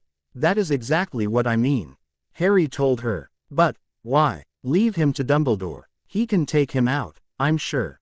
He has after all beaten a Dark Lord before, Lily said, but she didn't continue when she saw Harry shaking his head. This fight isn't one that Albus Dumbledore can win. I have to fight this fight, Harry said with a solemn look on his face. But, why, Harry? Lily asked, now concerned. That is something I can't tell you, not yet at least. Harry said, looking away. Why? Can't you trust me, Harry? Lily asked, hurt. It's not that I can't trust you. It's just not safe for anyone else to know. If I told you, someone else could find out. Before you say you would never tell a soul, I must say I know that. But someone doesn't have to just ask to find out. They could tear through your mental shields, as you have already admitted was possible, and take the information directly from your brain. That is just a risk I can't take, Harry said, looking back into her face. It was a little better than had been when she thought he didn't trust him. So, if I strengthen my shield you'll tell me? Lily asked hopefully. Harry thought about. Yes, I'll tell you, but I must warn you it won't be everything about me. There are some things I am not ready to share yet. I understand. I'm feeling a little dizzy though. I think I will go up to my room and lay down for a little bit. Would you like any help up? That was a powerful stunner you took, Harry asked, the one now concerned. No, I should be fine, Lily said, starting up the ladder. But, Lily was only halfway up when her right foot slipped off the rung of the ladder. She managed to catch herself, but Harry still spoke up. I think I will help you up. You must be a little dizzier than you thought. Lily just nodded and Harry floated the ladder up so she didn't have to climb anymore. She got off and Harry brought the ladder back to the floor and climbed up himself. Harry followed her to the stairs. She stumbled a bit on the first stair and Harry walked up and put her over his shoulder. He was just short enough to get his shoulder under her arm comfortably. It was a wonder how much neglect could stunt your growth. They continued up the stairs without much trouble. When they reached her bedroom door, she took her arm off his shoulder. She mumbled a, "Thank you," and with a blush gave him a quick peck on the cheek and went into her room. Harry stood there dumbly and touched his cheek that had turned a shade of red that would rival anything a Weasley could have produced. Still a little struck at the little action, Harry went into his room. Harry himself was tired also from the event earlier. He had decided on the why up that he would start on the sorting of his thoughts and the building of the dividers and the other various things he had to do to strengthen the mental wall he had put up earlier. The building and strengthening was the quickest part, and he could probably finish that tonight. It was just the sorting of 14 years worth of memories that would take a while. He doesn't remember much of anything before he was 3. Besides that one night, so Harry began on his mental construction. The first bit was to think of all the categories he would need. He could always add more later, if he needed to. But it was easier to do it all at first. As he was finding places to place all the different areas in his brain, he stumbled across a wall that was as impenetrable as a 2-foot-thick steel wall. Harry just figured it was his subconscious. He was closer than he could ever guess. Harry just built around it. He was just finishing up when a loud crack brought him out of his own thoughts. "Dinner is ready, Master Harry," the house elf said in its squeaky voice and its customary bow. It then disappeared with another crack. Harry got off his bed where he had been sitting Indian style while he had meditated. He walked out of his room and shut the door. Harry looked up and Lily had just done the same. Their eyes met for a second, but they both quickly diverted them, blushes on each of their faces. They walked down the stairs into the dining room. It was the most awkward dinner either of them had shared thus far. They kept their eyes diverted, but they couldn't resist the urge to look up, which tended to be at the same exact moment. They would then quickly divert their eyes again. It continued like that till they both excused themselves and walked back up to their rooms. Harry decided to start sorting his thoughts. He managed to get through the past 2 days, but when he got to the letter that he had gotten from his parents he couldn't move on. The thought kept breaking his concentration was, if I'm my own father then that means, I have to do that with her. I can't do that with my own mum. Harry couldn't move past that thought. After about 2 hours of trying he called it an early night and went to sleep. That night Harry had nightmares about Voldemort doing the most horrendous things to Lily. The worst part was that he had to watch as though it was vision, through Voldemort's eyes. Harry didn't scream that night though. He had to watch the terrible things over and over again till he finally woke up at 4 in the morning, his pajamas soaked in cold sweat. Harry took a shower, but instead of going down and training he started to sort his thoughts again. This time he managed to sort that thought and he moved on. By the time he got done he could estimate that he could Avenue his thoughts all sorted and the final strengthening of his walls in another week. Then all he had to do was to maintain the walls and sort his recent thoughts to keep his shield strong. Harry trained that day, but the training session ended early in the afternoon, and Harry disappeared for about an hour. At dinner that night everything went back to normal and they talked some more. They both went into their rooms early that night, and they both worked on their occlumency. Lily would be done by tomorrow night. She had been doing a watered-down version of this for almost 2 years now after all. After 3 hours of the exercises the two of them fell asleep. This time Harry didn't suffer from nightmares, but instead basked in the warmth of nothingness. Harry woke up that morning and LT truly rested for the first time in months. He got ready for the day and was just finishing up when Larry popped in to tell him breakfast was ready and to deliver James's mail. It was just more letter from Sirius, Remus, and Peter like the rest of them had been. He burned Peter's, but decided to keep Sirius and Remus letters to read later. Harry went downstairs and saw an anxious Lily that was eating as quickly as she possibly could. Harry ate a light breakfast not really being hungry, and waited for Lily to finish. Once she had he started, "Well, today is the big day. I hope you are ready. I'll take you over to Ministry so you can take your test. I can't stay though. I have some stuff that I need to take care of. I'm sure you can apparate back, and if you can't just flow to Godric's Hollow," Harry said with a smile on his face. He apparated the two of them to the atrium of the Ministry and pointed her towards the check-in booth. He waved by and then apparated back to the house. He got busy decorating the house and made sure that his present was ready and that Larry had the cake all set to go. Once everything was ready, Harry sat down in a chair to wait. She shouldn't be too long, he didn't think. After about 30 minutes, Harry heard door open. Lily called his name and walked down the hall, poking her head into each room till she came to the dining room. "Guess what, Harry? I passed," she squealed when she saw him. Then she noticed the decorations and the cake. "You didn't have to, Harry. This is great." Her face lit up even more, which Harry didn't think was actually possible. They talked longer than they ever had up to that moment. Harry could tell that Lily was having a good time for the first time since her parents had died. He made him happy to know that he was the one that had caused this. He had given her an advanced charms book he had taken from the Potter family vault. She had absolutely loved it and demanded to know where he had gotten such a rare book. But Harry just smiled and refused to answer her. She surprised him also by informing him that she would be done reinforcing her mental shield that night. Harry promised her that he would tell her what he wanted to know the next day. Because he didn't want to spoil the mood, Harry had also informed her about the section of his mind that he couldn't get into. He told her his theory, but she dismissed. Then she started rambling on about how it might be possible if his unconscious mind was blocking something from himself, but he didn't understand much past that. For the rest of the day they played games and talked about happier times. They both had a late night that night. So late that neither of them even bothered to practice their occlumency exercises, though Lily did take the time to sort her remaining memories. Falling asleep when she had finished. Neither of them had nightmares that night. They only had good dreams. The next when they awoke though, Harry was unusually gloomy. Lil, why just attributed this to the fact of what he was going to be telling her. After breakfast, Harry barricaded the two of them in the den and told Larry that they would be eating lunch in there today. RRY started his tale at the beginning of his life, leaving out the names of his parents and relatives of course, and went from there. Harry was into his third year when Larry served their lunch, leaving the Remus, Sirius, and Peter's name out of course. Harry then continued his tale. Lily was amazed when he told her the tale of how he had been forced to resurrect Voldemort in the battle at the Ministry. He even told her about the prophecy. Then when he came to his 6th year, he explained how Professor Dumbledore had taught him about Tom and about the Horcruxes.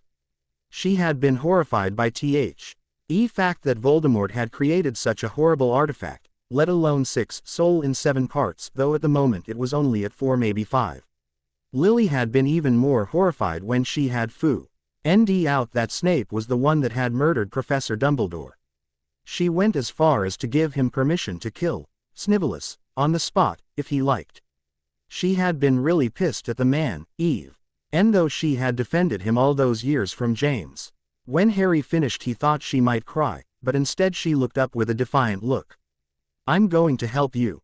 It was a simple statement. Harry couldn't find a way to argue with that. Change her mind. "Fine, I'll let you, but there is one condition," Harry told her. "What?" she asked. "You must train with me every day, just as hard if not harder than I do. I, unlike you, have experience fighting Death Eaters and Voldemort. You must be ready for anything. We can't go to Dumbledore about this. It will only be the two of us against him. And if we fail, there could be some serious consequences. So do you still want to help?" Harry asked her. Harry wasn't surprised when she nodded her head vigorously. "I wouldn't have it any other way," she said. For the rest of the month before September 1st they trained without rest, especially once Harry had erected his mental shields fully. Lily caught up to him really quickly. She learned amazingly fast. She even tutored him in Transfiguration, which James had done very well in. He had been lacking in this area. Harry had also remembered that he would be expected to join the rest of the Marauders on the nights of the full moon when they would accompany Remus while he dealt with his furry little problem. At first she wanted to know that James and the rest of the Marauders were illegal animagi. But she gave up after a little protest. It stumped him, but she suggested that he use prefect meetings and head boy duties as an excuse not to join them. She thought Sirius would probably be able to handle Remus if he happened to get out of hand. Harry wasn't sure that it would work, but he could at least use it until he came up with a better excuse. After that, they trained until they were so tired. that they could barely make it to their bedrooms. They continued like this right up till August 31st, which they decided to take off as a break to celebrate the end of the holidays. After that, they trained until they were so tired that they could barely make it to their bedrooms. They continued like this right up till August 31st, which they decided to take off as a break to celebrate the end of the holidays. Harry and Lily trained hard that month. They had come far in that 1 month, especially Harry. He wasn't nearly as powerful as Dumbledore, but he was starting to come into his own. His endurance had increased over tenfold. He had also made many strides in transfiguration, which he had had some trouble with before. Lily, while not having first-hand experience, was becoming a formidable fighter. She had the same problem that Hermione had, she thought too much. She was intelligent, but the first thing she had to learn was to trust her instincts. Once she got over that, she was an excellent dueler to practice with. But that month had come to an end. They had become even better friends. Harry tried to keep everything strictly platonic, but sometimes he could feel a familiar monster curled in his stomach. It compelled him into long bouts of staring that he didn't even realize had started. He would shake himself roughly and go back to what he was doing. Finally August 31st came. They had their own little party that night. Larry had made a nice meal for the two of them, and they stayed up late in the den on the comfortable couch. In fact, they stayed up so late that they fell asleep on the couch. Harry woke up the next morning with a warm weight on his chest.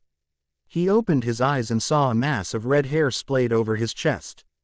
Harry smiled. They had talked till God knows when, and had fallen asleep on the couch.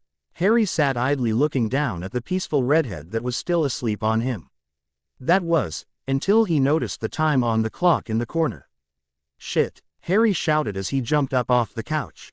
Lily fell to the floor because of the sudden jolt. Lily sat up and rubbed the side of her back. "What was that for? I was in the middle of a particularly good dream," she said grumpily, continuing to rub her back. "No time to talk. It's 10:30, Harry shouted. Lily's eyes widened, and she jumped up. They both raced out the door, up the stairs, and into their respective rooms. They didn't have time to pack properly, so Harry just shouted, "Pack." Quote, everything flew into his trunk. The robes and the rest of his clothes, he had gotten some of James's, flew into the trunk, not even bothering to fold. Harry grabbed a pair of robes and his headboy badge before he slammed it shut. He dragged it out to the hall, as he shrugged the pair robes on. He pinned the badge on as Lily pulled her trunk out of her room. She had already put on her robe and badge. "So, how are we going to get there? We don't have a portkey, and I doubt I could apparate with my luggage there," Lily asked. Harry thought for a second. "Larry." With a crack the tiny elf appeared. "Yes, Master Harry," it asked with a bow. "Could you take these trunks to platform 9¾ and wait for us to arrive, please?" Harry asked, gesturing to his and Lily's trunk. "Yes, Master Harry." Larry is happy to help out Master and Mistress. The elf grabbed the two trunks and with a crack disappeared. "Okay, now let's get out of here. It's 10:50. If we dally any more we will be apparating to Hogsmeade, and that wouldn't be very smart. Wait for the head boy and girl to arrive," Harry said as he started down the stairs. Lily followed him down the stairs, as they both took them at a run. The front door seemed to burst open as they came down the stairs. They ran down the walk to get outside the wards. They barely heard the door slam shut as they both apparated away. The two of them reappeared in the almost deserted station. The few remaining parents were giving rushed goodbyes as their children boarded the train. Larry came up right next them dragging their trunks. "Here is Master and Mistress trunks. Larry be wanting to get back to his cleaning now." "Very well, Larry. Lily and I will be fine from here. Thank you very much," Harry told the elf. The elf just disappeared with a crack. The two of them picked up their trunks and they hurried for the train. Lily went towards the front car. "Why are you going up there? All the compartments are probably already taken up there," Harry called to her. "Nope, this is the prefect's car. We have to be up here so we see and lead the prefect's meeting, then we can find our own compartment or just use the head boy and girl one up here," Lily informed him. Harry shrugged and just followed her into the car just as the train started to move out of the station. "That was a close one," Harry remarked. Lily just ignored him as she opened the door to a large compartment. Harry pulled his trunk in and put against the wall. He would have to find the rest of the Marauders after the meeting. It was a moment that he had been both dreading and looking forward to for the last month. So what do we do at this meeting? I've never been to one before, Harry asked, sitting down in a particularly comfortable seat. We introduce the new prefects, I assume there is a list here somewhere, and explain to them what their duties and such are. We also have to give out the start of term passwords, I assume there is a list of those also. Lily said as she started to look for the messages she assumed would be there. And sure enough, on the back of the compartment door there was an envelope on the back of the door. Lily took the envelope and opened it, pulling out its contents. She read over the letter. Well, this has the list of new prefects, the passwords. And it also says that we also have to assign patrol times this year. Lily pulled a second piece of paper off the back of the first. She handed it to Harry. It was a blank schedule with 4 slots for each night. It says each set of prefects have to patrol 2 nights a week.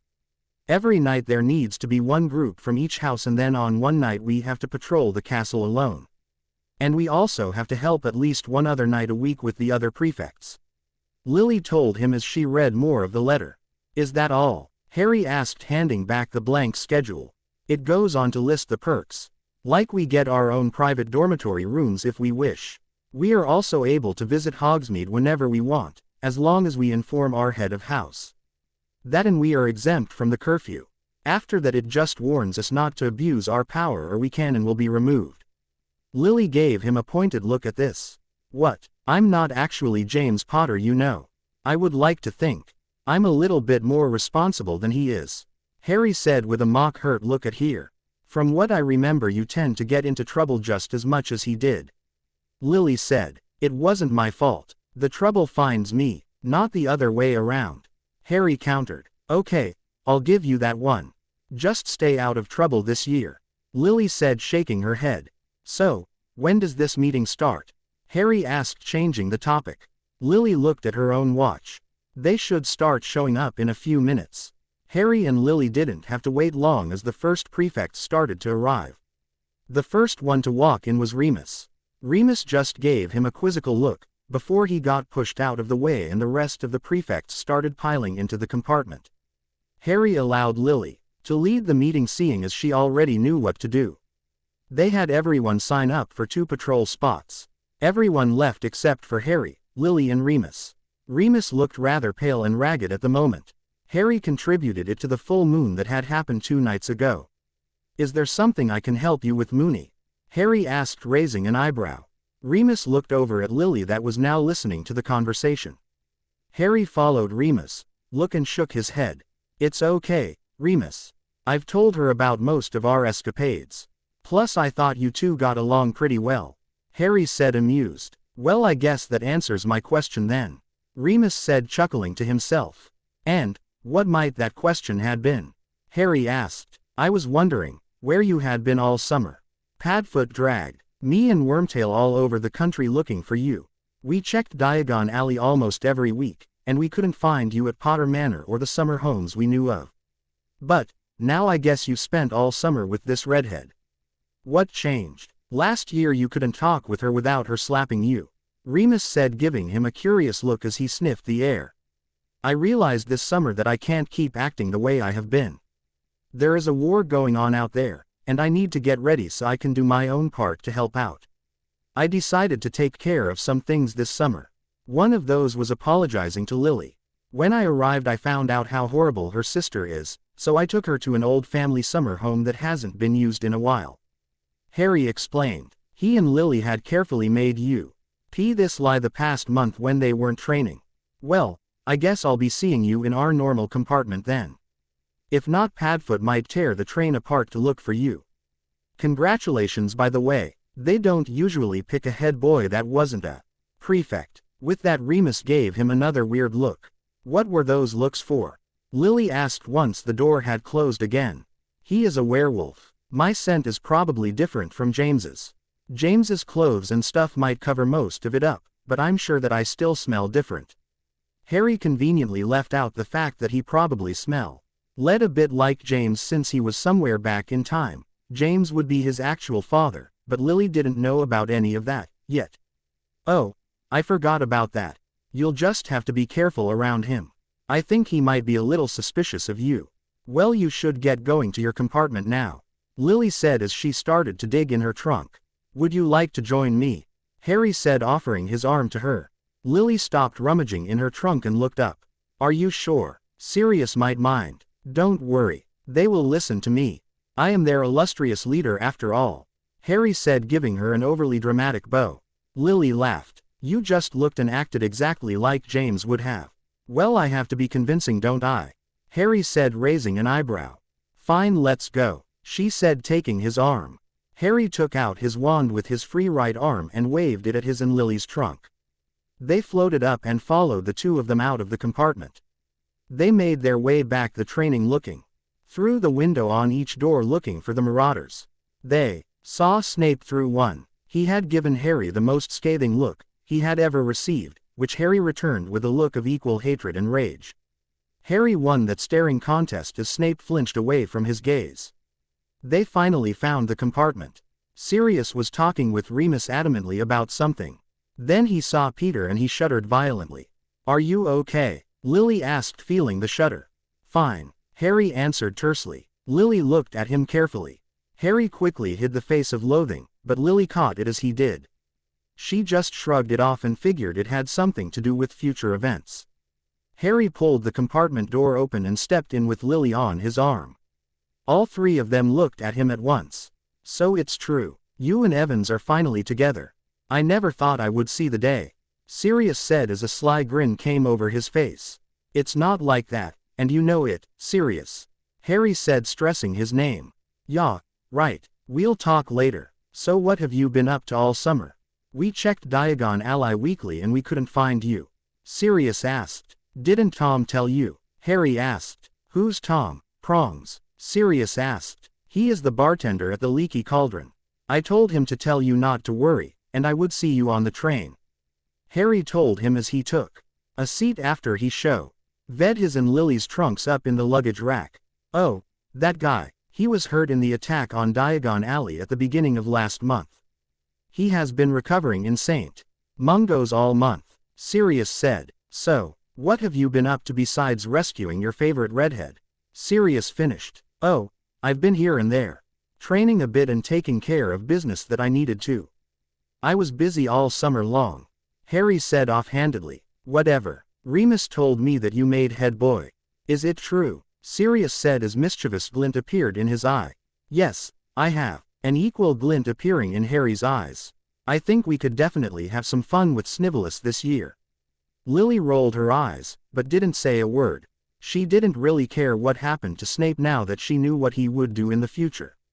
So how should we start off the year? I think it is time we start off the train ride with our customary, humiliate Snivellus for the first time prank, Sirius asked. How about hanging him upside down out the window? Harry suggested. Now, that's the spirit. I like it. Let's do it, unless your girlfriend has a problem with that, Sirius stressed.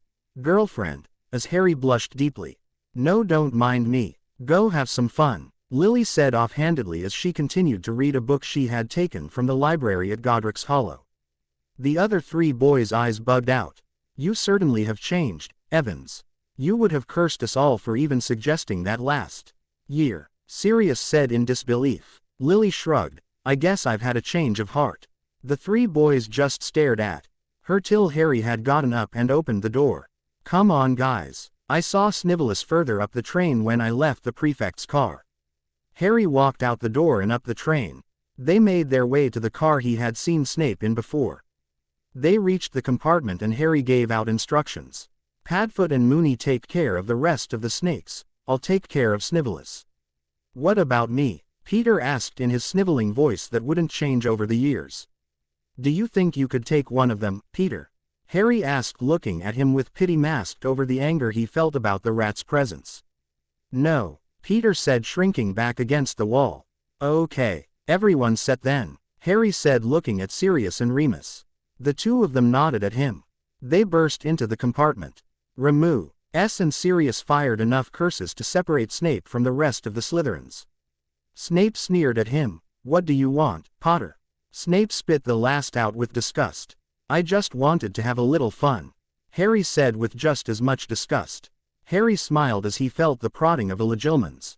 Harry closed off his mind and shoved the intruder out. Snape winced and stumbled back at the rough way he was thrown out his mind. It's not polite to snoop in others' minds, Snivellus. Harry spat out. He then added non-verbally, Levicorpus. Snape quickly toppled over and hung suspended in the air. His wand fell out of his pocket as he hung. He tried to grab it, but it slipped through his greasy hands. Harry raised him up so he couldn't get the wand on the ground. Put me down, Potter.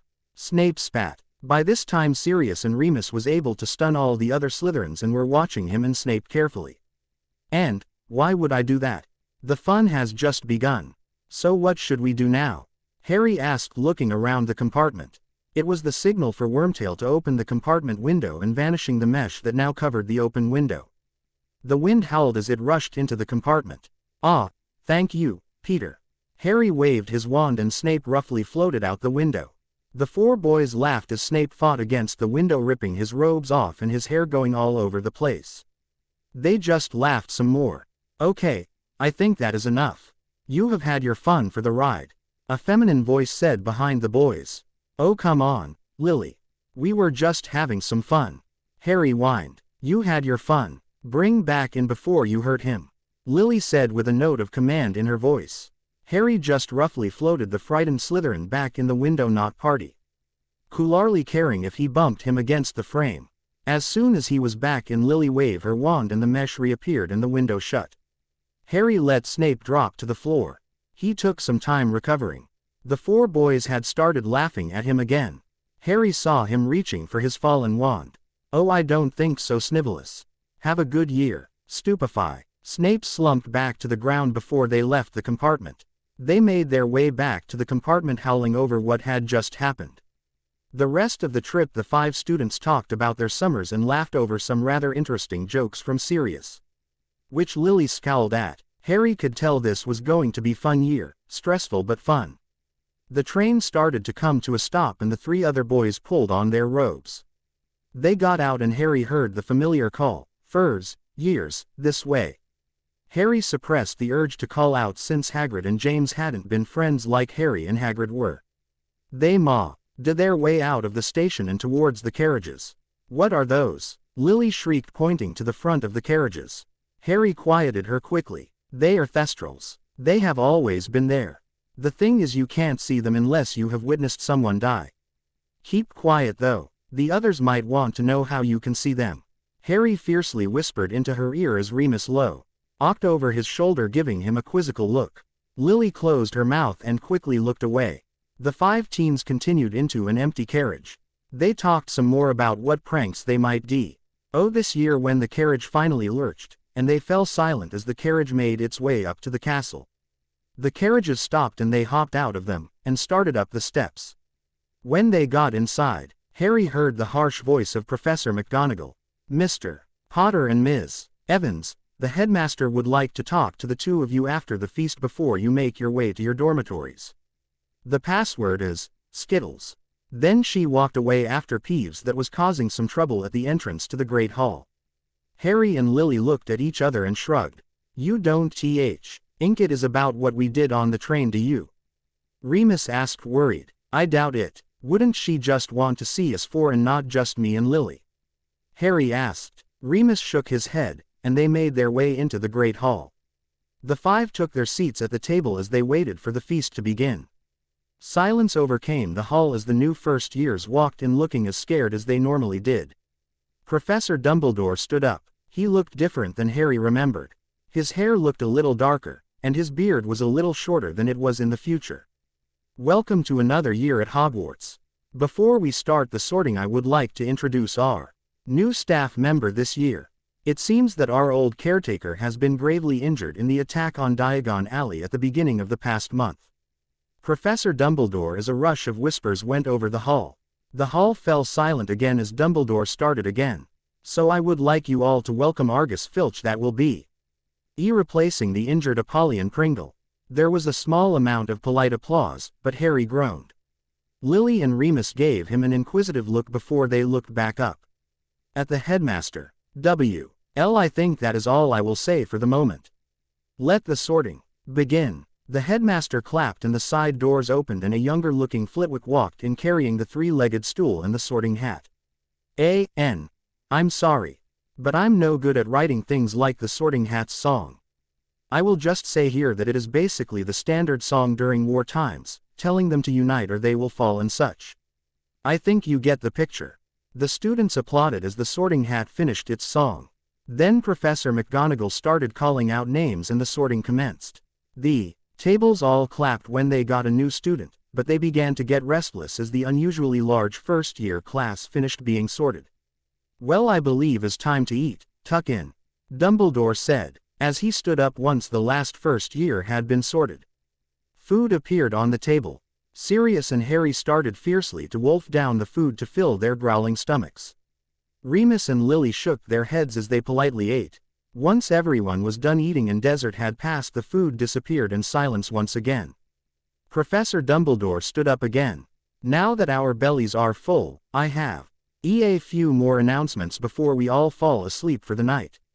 First, I would like to inform the first years and remind certain older students, Dumbledore looked directly at Harry and Sirius here, that the Forbidden Forest is just that, forbidden. No student should be found wandering around it. Secondly, due to recent events at night there will be patrols all over the schools.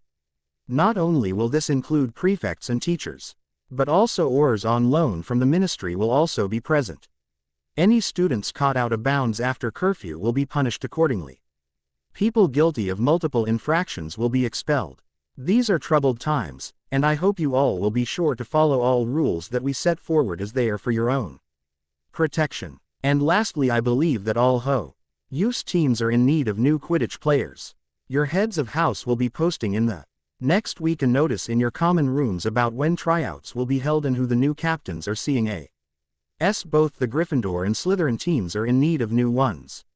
Well, I believe that is all. Everyone have a wonderful night and enjoy the day before classes start on Monday. With that the students stood up and made their way out of the hall. The prefects called the first years and the hall slowly emptied. Harry and Lily were one of the last to leave. They made their way up to the 7th floor towards the headmaster's office. They reached the gargoyle and Harry gave the password. The two teens stepped onto the moving staircase. They reached the door and knocked. Harry felt a gentle prod in his head and smiled. So that was how the old man did it. Harry kept his mind closed and he finally heard the headmaster call. You may come in now. Harry opened the door and he walked in with Lily following him. The headmaster motioned for them to sit in the chairs in front of his desk. They took the seats and waited for the headmaster to start. It is good to see you are still with us, Mr. Potter. I must admit I wasn't certain that you would be returning this year after the death of your parents last year. I would like to inquire where you were this summer. However, you had your friends Mr. Black and Mr. Lupin very worried. I was around. I had some stuff to take care of the summer. It wasn't anything I couldn't handle, Harry told the headmaster. Harry felt the familiar prodding in his head and he spoke up. I find it is more polite to ask a question than to peek into their minds. Harry said it with a smile. The headmaster chuckled. I see I have been found out. I guess Ms. Evans would have something to do with this. It seems you two spent a good deal of time together this summer. The headmaster peered over his glasses, his eyes twinkling like normal. I also believe from talking with victims at the attack on Diagon Alley, that you played a major role in stopping the attack. The headmaster's eyes bore into Harry. Yes, headmaster. I was there. I merely defended myself, Harry said, not wanting to reveal too much. The headmaster looked skeptically at him, but didn't press the issue. I'm sure that you are wondering why I have called you here, Ms. Evans, the headmaster said after a moment. Lily shook her head. It seems the ministry felt a strange surge of magical activity at your home. They would have sent you a warning, but it was detected coming from a wizard or witch that was of age. They informed me and asked that I would investigate. When I came by your house you weren't there and your sister and her husband seemed terrified when I mentioned you. They said something about a black-haired freak attacking them. I also detected a minor memory charm on your sister. The headmaster just looked over his glasses. That was me, Professor. I had come to apologize for my behavior to Lily, and I decided to help her out with her sister. They weren't very nice to her. The memory charm was just to hide something she overheard that I didn't think was wise to remember.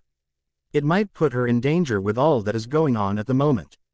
Harry told him, trying to get the headmaster's attention off Lily that was squirming a little bit. It worked, and the headmaster looked towards him. Very well, Mr. Potter. I would like to remind you that it is not wise to terrorize muggles, no matter how they deserved it. Also, the memory charm is illegal when performed by anyone other than a trained obliviator. Not to mention dangerous to the recipient. Yes, Headmaster, I will remember that in the future, Harry said, acting properly ashamed. Very well, I believe that will be all for tonight. I will see you in a week when you make your weekly report. Have a good night, and please stay out of trouble, Mr. Potter. Head boy is a prestigious position, and I hope you won't prove me wrong in appointing you. Now to your dormitories, you will need your rest, Dumbledore said as he waved his hand dismissing them. Harry and Lily quickly left. That was close. You think quickly on your feet, James. Lily still was getting used to calling him James. It is something required when fighting. Why don't we hurry up? I don't really want to run into Filch. He isn't exactly the most pleasant of people to be around, Harry said, rushing the two of them towards Gryffindor Tower. I take it he was around in your day, Lily said, looking at him. She had been curious about all the things in the future, especially after he told her about Dumbledore's murder. Yes, he was absolutely horrible, and he has this horrible cat that helps him. He didn't like me much though. I think he thought I was too much like my father. But I can't exactly blame him. My father was a troublemaker, Harry told her. So your father is in school now, is he? Lily said, curious. He had never told her much about his parents. Harry cursed. Yes, you could say that. He had said too much. The rest of the trip went by in silence, and they eventually reached the common room. Remus and Sirius were still and asked them what the headmaster had wanted. They had been surprised to learn that James had been the one to help thwart the attack on Diagon Alley, but Sirius was delighted when he heard how James terrorized Lily's relatives. Harry and Lily decided they would spend the night in their special dormitories, just to get a feel for them. The head boy and girl dormitories were located behind a portrait in the common room. The portrait opened up to a small hallway that had a door on either side of it. The one on the left was marked in ornate letters, HB, and the right in HG. Both dormitories were identical, except that a boy was thrown out of the head girl room if he tried to cross the threshold. Harry had found this out rather painfully when he had went in to check out the room with Lily. The rooms were identical from what Harry could tell. They both had rich red carpet, and the rooms were done in decidedly Gryffindor colors. They both had king-size versions of the four-poster beds in regular dormitories.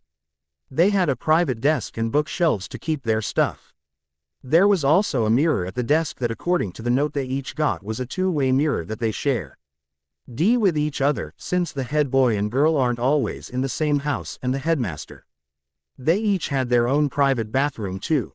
The bathrooms were done up in a similar fashion as the prefect's bathroom. A huge tube, not large enough to swim in though, and fancy sinks, not to mention everything was done up in dark red marble, with most of the metal gold colored. Harry was too tired though to take in the true magnificence though. After looking through the entire suite, he fell on the bed, asleep. Before his head hit the pillow, Harry awoke the next morning to a large amount of water being dumped on him. His entire bed was soaked. He looked over to the source and grumbled when he saw Lily putting her wand back inside the cloak she had on. What was that for? Harry asked grumpily as he sat up. I was trying to get you up. I figured we could use the time before classes start Monday for training. You are the one after all that needs it, Lily said, rolling her eyes. Harry stared at her, waiting for her to leave. Lily grew agitated, waiting, and snapped at him. What are you waiting for? Get up and get ready already. It's 8 in the morning. I would, but could you please get out of my room so I could change? Harry told her flatly and continued to stare at her. Harry smiled at the blush that came over her face. Lily mumbled, sorry, I'll leave, as she backed out the door and shut it. Harry laughed and got up. He grabbed a set of workout clothes and headed into his private bathroom. Once he was showered and dressed, came out of his room and found Lily waiting. "About time. Let's go. I know the perfect place to train," Lily said as she grabbed his hand and pulled them out of the hall to their private quarters. Harry was glad the rest of Gryffindor House wasn't in the common room that morning.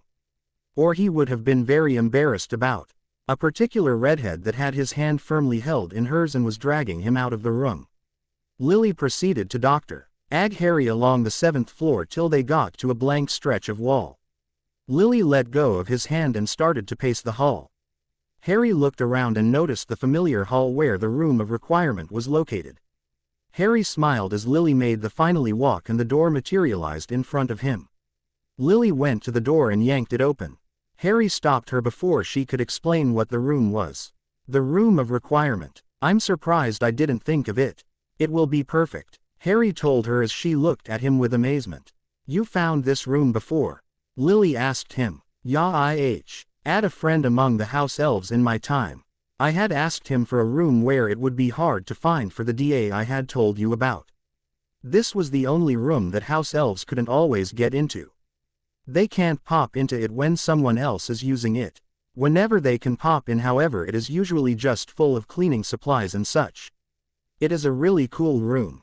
You can use it for practically anything," Harry told her. Harry didn't wait for her reply and walked into the room. It was rather simple. It had a raised platform to duel on and there were target dummies all over the walls. Harry could also feel the floor soften a little when his foot hit it before it became hard as stone again. A cushioning charm, Harry thought. Harry nodded his head at Lily, who had entered the room, shutting the door as he had a look around. They spent the majority of the time before classes started that first weekend back training. Most of that training was making sure that Harry would be able to maintain James's reputation in Transfiguration. Harry and Lily had to patrol Saturday night also. Sunday night, as Harry had come back in the common room tired from training, he felt a strong pair of arms grab him and pull him into a niche. Harry groaned. He was tired from the particularly hard Lily had put him through on Transfiguration. Harry was shoved down into a plushy chair and he looked up. Sirius, Remus, and Peter were all looking at him. "Where have you been this weekend? We could have had a bunch of fun and you go off and disappear every day." Sirius was the first to act. Before Harry could say anything though, Remus butted in. "He has been with Lily. I can smell it. It is rather strong too." Sirius looked at him really closely and noticed how tired he was and saw the sweat on his forehead. "You sly bastard. Why didn't you just say you and Evans were doing that? We would have understood." Harry's head snapped up and gave Sirius a dumbstruck look. I haven't been doing such a thing." "Then what have you been doing with Evans then that has the both of you sweating so much?" Sirius said, raising his eyebrow suggestively. Peter looked on, trying to suppress the snicker that was trying desperately to escape. Remus just looked on like he was trying to concentrate, but stayed silent. Harry decided that the truth would probably be the best answer at the moment. "We have been training. There is a war going on outside. Even inside this school to an extent. I want to be ready. Once we leave Hogwarts this year, we won't be able to rely on the protection of the wards and Dumbledore." Sirius and Peter turned serious and looked at him. After a moment, Sirius spoke up. "We know that, Prongs, but that doesn't mean we can't have a little fun while we are still here. After all, once we are out pranking people won't be as easy. Whatever. I just want to be ready for whatever might happen. I realized when my parents were murdered that I can't rest until Voldemort is gone. This world will never be safe for anyone till he is," Harry said, relapsing for a moment into his memories of his own time. "Prongs, it isn't your job to kill him. Just leave it to the Ministry and Dumbledore. They will get him eventually. If this is about revenge, don't bother. Your dad was one of the best Aurors the Ministry had. I don't think you will have a chance against him on your own. Revenge would just be suicide. Your parents wouldn't want that," Remus told him, now looking concerned. "I have to." Harry cut himself off as he realized what he was about to say. Harry shook himself. "Whatever. Let's change the subject. Did you all want something other than to butt into my personal life, or can I go get some rest?" The three boys looked at him uncertainly, but shrugged off the abrupt change of topic.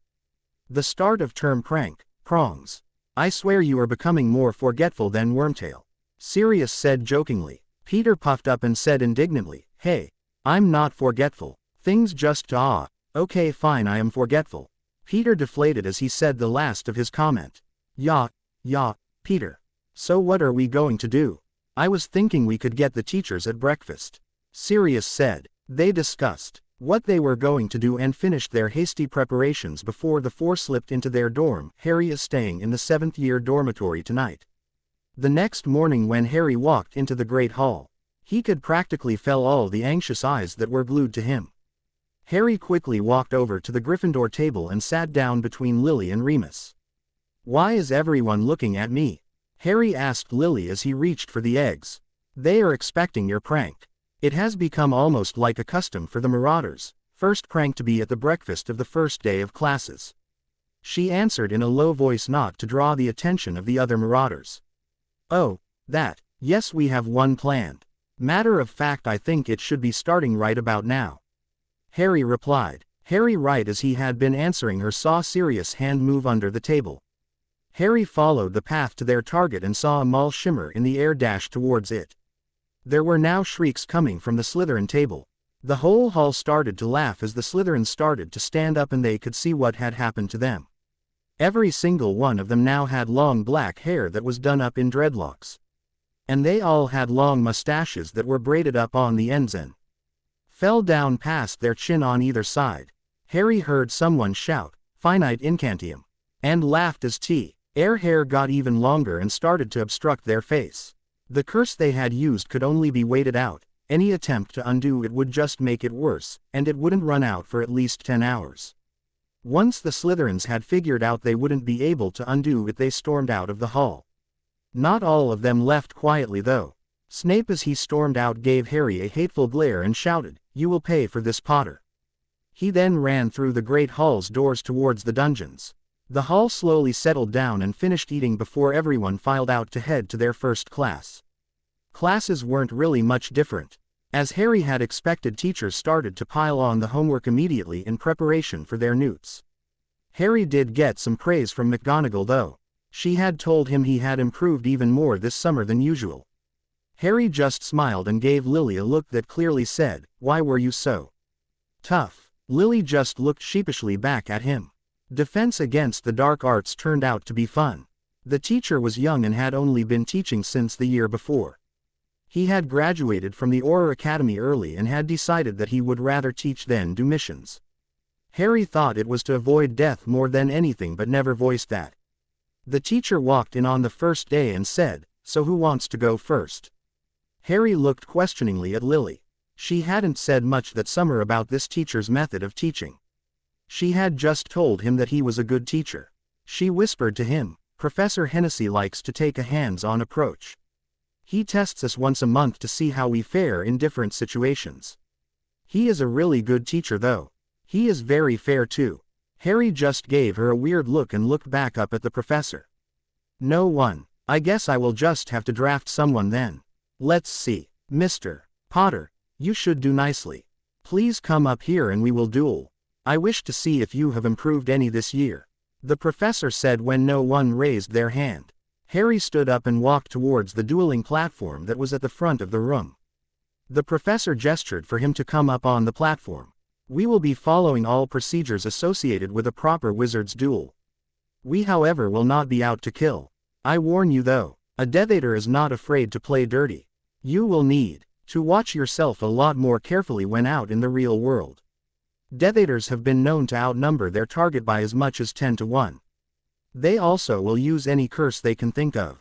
Some of them know some of the darkest spells ever to be invented."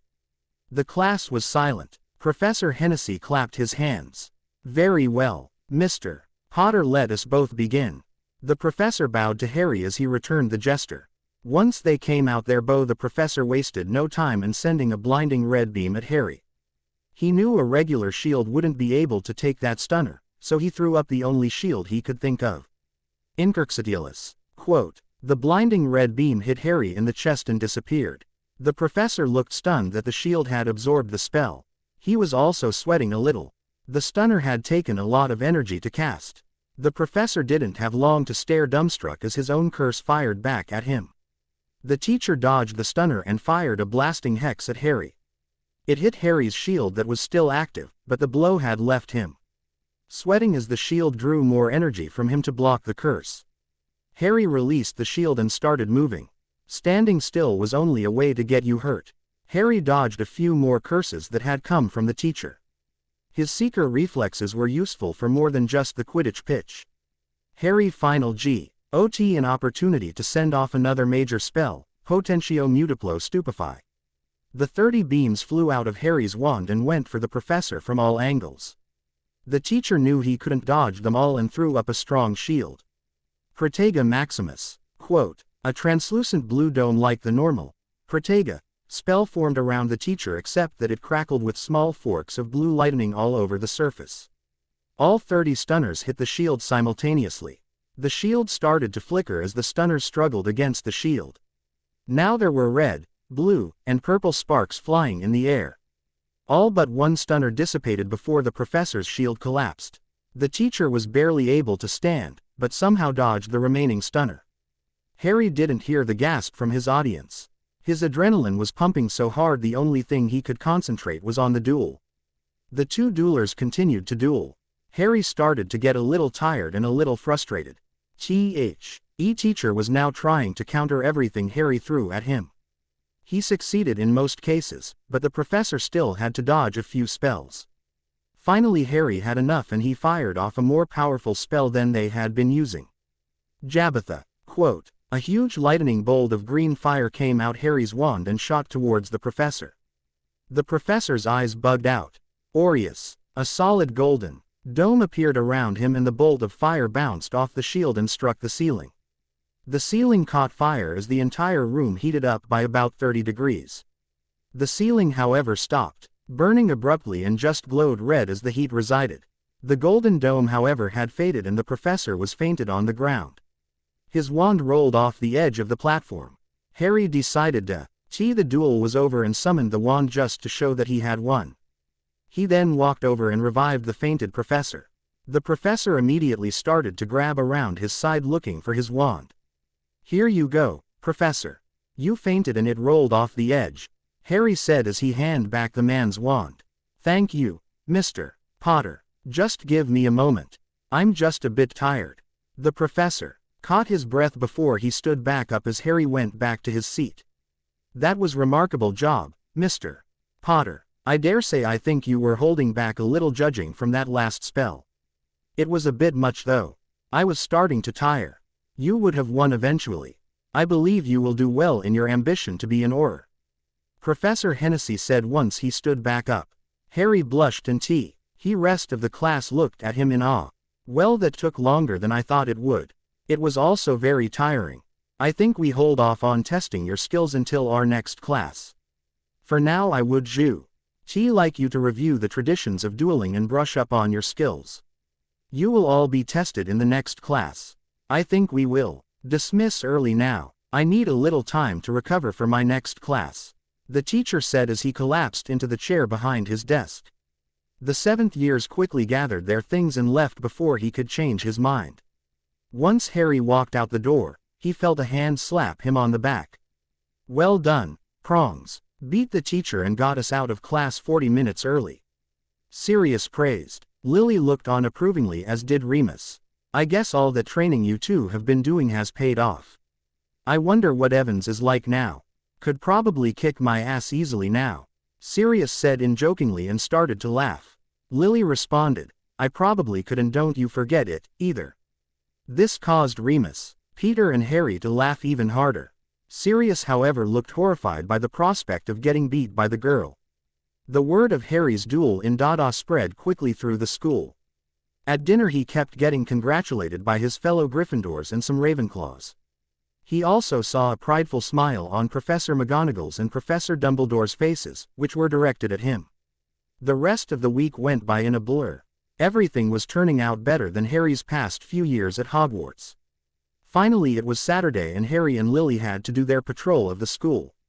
This time Harry had brought the Marauders map with them to help. Hey, James, look at this. Snape is wandering around on the second floor, Lily said as she looked over the map while Harry was playing around with his wand idly. Harry's ears perked up at that. Let's go see what he is up to, he immediately said. The two of them made their way through the castle towards where Snape was at. When they got there, they didn't see anything. Harry assumed he was under an invisibility cloak and started to summon it when a red beam appeared in the air and hit Lily. Lily fell unconscious on the floor. Harry however snapped, and for a few seconds he felt his conscious mind forced out of his body and his body drew an X in the air. A light orange cloud of energy flew out of where his body drew the X and slammed into Snape. Snape went flying and hit the wall hard as Harry regained control of his body. The spell ripped the cloak Snape had been wearing to shreds. Harry Entally added the unknown spell to a list of things to learn as he bent down and revived Lily. What happened? Lily asked confused. I lost control again. I used some spell that sent Snape flying and knocked him unconscious. We should take him to the headmaster. We need to report in for the week and maybe we can get the kid expelled if we are lucky. Attacking the head boy and girl is a serious offense, Harry told her, offering his hand. Lily nodded as she took the offered arm and he pulled her up. Lily grabbed Snape's wand and revived him. We will be going to the headmaster's office. You will come with us. We will keep your wand till we reach his office. I would also advise you not to speak a word or I might hex your mouth off, Lily told the boy harshly, her wand trained on him the entire time. The boy glared at the two of them but didn't say a word. Harry and Lily marched him up to the headmaster's office with their wands trained on him. They got to the gargoyle and gave the password. The three of them moved onto the staircase and rode to the top. They didn't get a chance to knock as the headmaster called out, "That must be you, Mr. Potter and Ms. Evans. Please come in." Harry and Lily entered the office. "What is this? Why do you have Mr. Snape at wand point?" Professor Dumbledore demanded when he saw them enter. "We were patrolling the halls when Snape attacked us. He managed to stun Lily and I managed to take him down before he could do anything else. Lily has his wand. He was wearing this," Harry told the headmaster as he held out the shattered invisibility cloak. "Do you have any other proof?" "I'm afraid a shredded invisibility cloak is enough evidence to warrant punishment," Dumbledore said, staring calmly over his spectacles at the three young adults. "Check his wand, Professor," Harry said. "I'm afraid a stunning spell is common in use in a school such as Hogwarts." "That will not be sufficient proof," Dumbledore told him. Harry gawked. "You can't do anything. He attacked us for peek's sake. You could always use Dumbledore cut him off. "I'm afraid, Mr. Potter, that the animosity between the two of you is rather well known. And as to your other suggestion, Mr. Snape is as adept as yourself or Ms. Evans at occlumency. So unless either of you three is willing to drop your shield, I am afraid there is nothing I can do." Harry shook his head, refusing to let down his shield, and he saw the other two do the same thing. There was just too much at risk to lower his shield even for Dumbledore. He saw the other two do the same. "Then there is nothing I can do. However, Mr. Snape, you were out after hours and that does deserve a punishment. I will take 30 points from Slytherin House and you will serve 2 weeks of detention with Professor Slughorn, and I warn you, if you are ever caught out of bounds again you will be expelled," Dumbledore said, reprimanding tone. Snape bowed his head, acting ashamed, and quickly left the office. Lily and Harry CKLY gave their weekly report and left back for Gryffindor Tower. They both retired to their private rooms. Harry nearly passed out as he felt the usual exhaustion from his out-of-body experiences wash over him. He quickly changed into his sleeping clothes and passed out on the bed. The next week was uneventful in the castle. There were no stray students out wandering the halls at night, and the teachers had let up after testing how their abilities dwindled or in some cases skyrocketed during the summer. Harry struggled to meet expectations in Transfiguration, but with the help of Lily and his abnormally proficient skill of keeping his problems to himself he was able to squeak by without raising too many eyebrows with his struggling. However, Harry got dragged into the library almost daily by his rather pushy red-headed friend. "What do I have to go for? The essay isn't due till next week and I don't have anything else for homework. Can't I go hang out with Sirius instead?" Harry whined. as Lily Evans was dragging Harry down the moving staircases with a death grip on his wrist. Lily stopped and whirled around, her bright crimson hair flowing through the air. "You coming with me to the library because this is your problem and you will help me figure it out. Plus, this is part of your responsibility because of the you-know-what."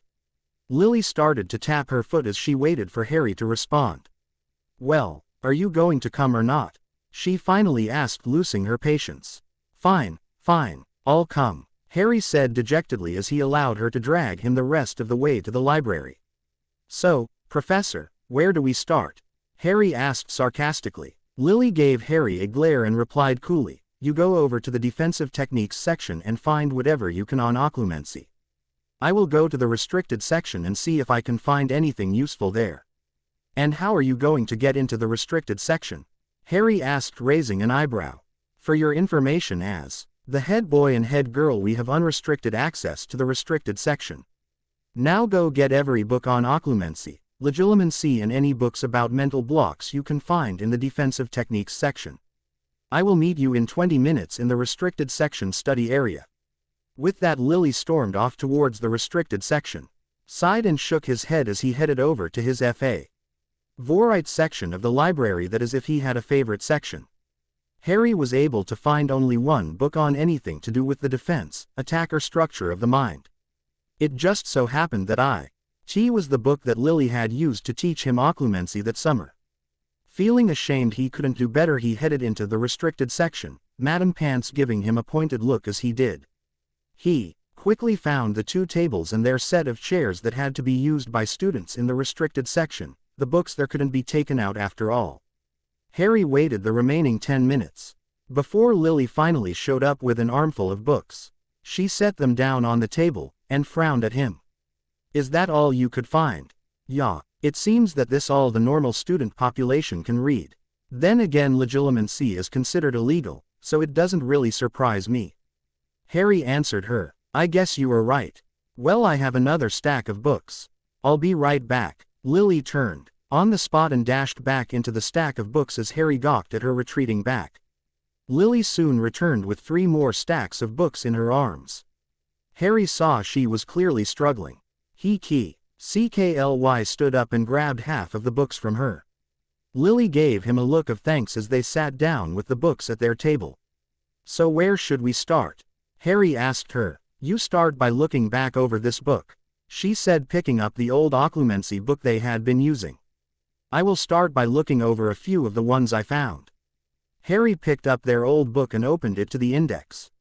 He searched for mental blocks, but could only find a bit about how to discern whether a block was magical in nature or whether it had been caused by natural cases such as trauma or amnesia. It helped that Harry was able to figure out that the block was being fed by a magical source, not to mention that the block was being fed by his own magic. When he informed Lily, her eyes lit up. "That should certainly narrow it down a bit. Let's see. You can start looking through these and I will take these too." She pushed a stack of 4 books over to Harry. For the next 3 hours Harry and Lily proceeded to pore over the books they had found. So far they hadn't had any luck. They were interrupted when Harry's stomach gave out a mighty growl. Harry blushed as Lily looked at her watch. "Oh my, it is 6 already. We should go to dinner. We can pick this back up another day." Lily quickly stowed the books they had been using in the save bin so they could resume their research another time. The rest of their week went on in the same manner. Soon Saturday came and their second week had passed them by. In third week, on top of the research that Lily was forcing him to do, his teachers had dead that 1 week was enough rest and were starting to pile the homework back on. He also had to help plan their outing while Remus dealt with his furry little problem. Harry, however, informed them that Harry would have to cover Remus patrol time, since Remus couldn't do it himself. Sirius had looked horrified, but after convincing he accepted the fact that Prongs wouldn't be joining them for the first time in almost 2 years. Peter was indifferent, but Harry could care less how that rat felt. However, Harry saw the depressed face on Remus' face, but it was quickly covered by understanding once he realized Harry was watching him. Harry stayed for the rest of the planning and even gave a few suggestions where he saw fit. Then on Saturday, as they sat in the restricted section when they were supposed to be patrolling, They just used the Marauder's map to monitor the school. They had their first breakthrough in identifying his mental block. Here, I think I finally found something. Lily exclaimed as she jumped up and dashed over to Harry's side of the table. She placed the book on top of the one Harry had been reading. She pointed to a passage in an old beat-down book. It says here that there is a ritual that was used by old pureblood families that instills selected memories into a child and locks them till the child is old enough to understand them. It doesn't say much more than that. It is called the Familal Memni. This sounds like it could be what is in your mind. What about the experiences where I lose control of my body and it starts using spells that I have never heard of before? Harry asked. I don't know, but there is bound to be more to it. This book just lists a number of different mental blocks. We will have to look up the rest of the ritual to learn all the side effects of it.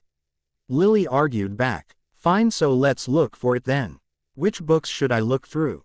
Harry asked. Just a second, I saw a book when I was getting these that listed old Ritu ALS that had come out of use or had been banned. I'll go get it and we can check there. It is bound to be in there since the ritual isn't used anymore. Lily said as she rushed into the stacks. Harry patiently waited. As he did, he casually looked down at his watch. Damn, it's that late already. Harry jumped up and chased after Lily. Lily, Lily, he said louder than normal.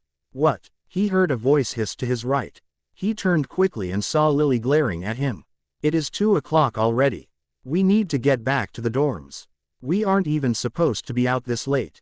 He told her. But what about the ritual?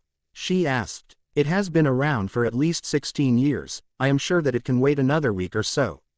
He told her quietly. Lily's face fell when she realized that he was right. She didn't like having her research interrupted right before finding the final answer, but she really shouldn't be out that late. It turned out that they didn't get a chance to research the ritual till the next Saturday.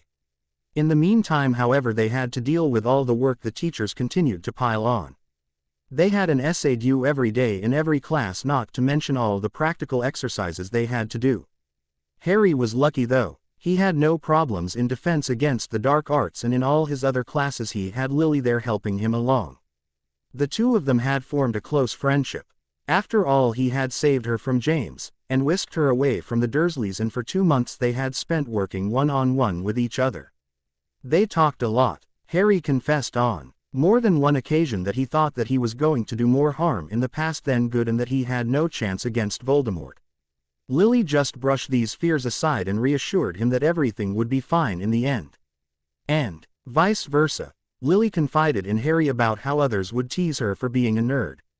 There were times when her tough exterior would crack a bit and she would have a minor emotional breakdown. She quickly sobered though and went back to the way things normally were. Harry reassured her that she would be fine and was in general a good friend. But, as Harry and Lily grew closer, Harry started to withdraw from the Marauders. He didn't mean to, but he had found it easier to spend time with Lily where he didn't have to pretend like he did around the others.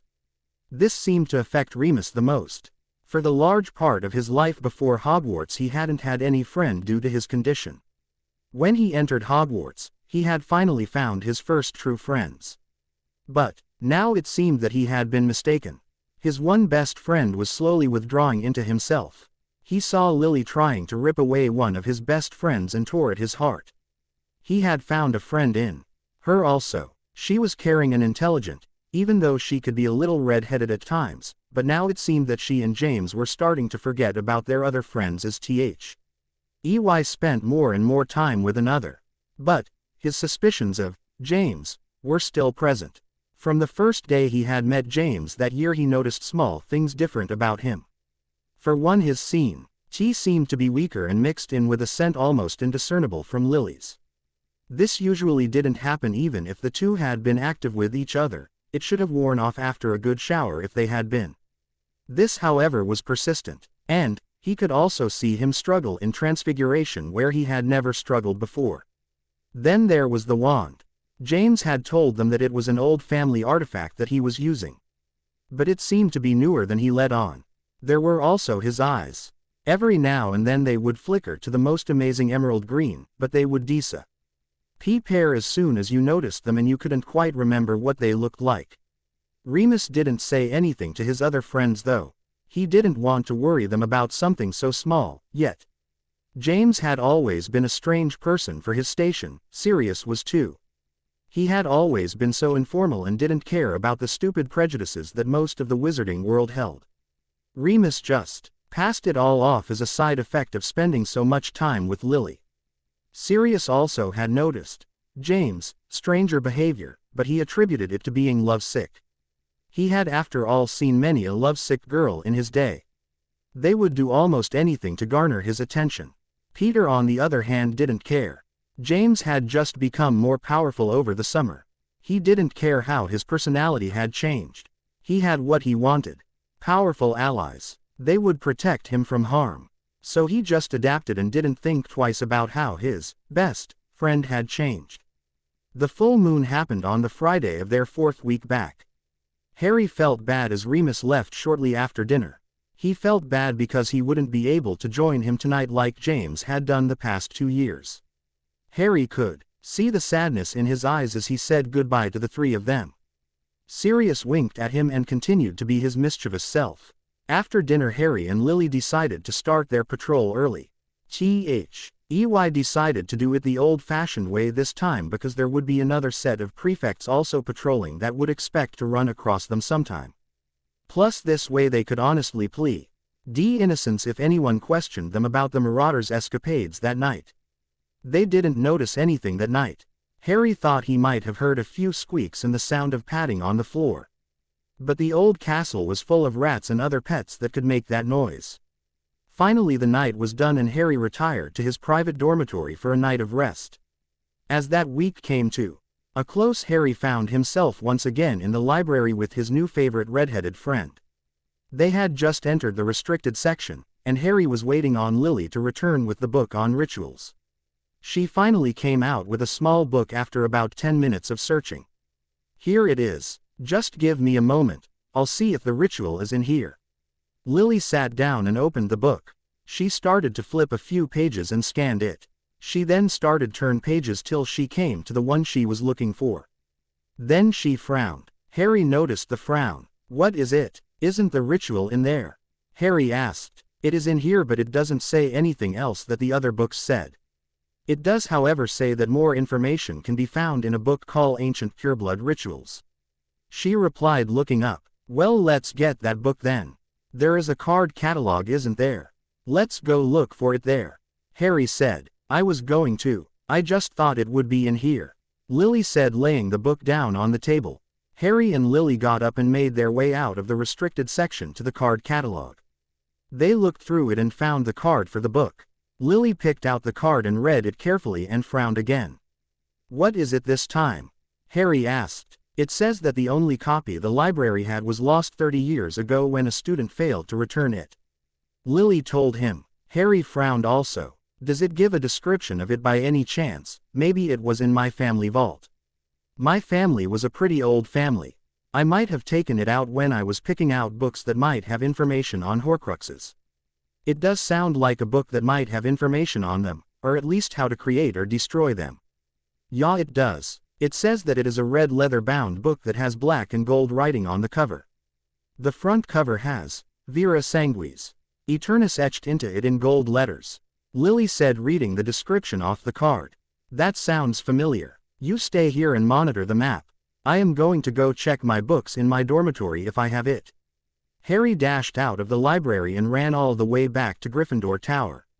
He quickly entered the common room and ran to his dormitory. He entered quietly as to not disturb his roommates and opened his trunk. With the soft glow of his wand he quickly searched through all the books from his family vault. One of the last books he had left. He finally found the book. He took it out and sealed his trunk again. Harry quickly made his way back to library. He entered the library 40 minutes after he left. It one hell of a big castle. I found it, Harry exclaimed as Lily looked up at him expectantly when he burst into the restricted section. Lily took the book and quickly looked up the ritual. When she got to the proper page, she laid it out so they both could read. It said this. Familal Memni. Pureblood Memory Ritual. This ritual instills memories that the two casters of the ritual decide into the mind of a recipient. The two casters must be the biological birth parents of the recipient. It creates an area of the mind that is blocked by the recipient's own magic. They are not able to access it consciously, however. The knowledge stored within is blocked until the casters take it off of the recipient, or in rare cases the recipient loses all control of their body and their subconscious takes over. His however is exhausting, as the recipient has to overcome his own magic to pass through the block.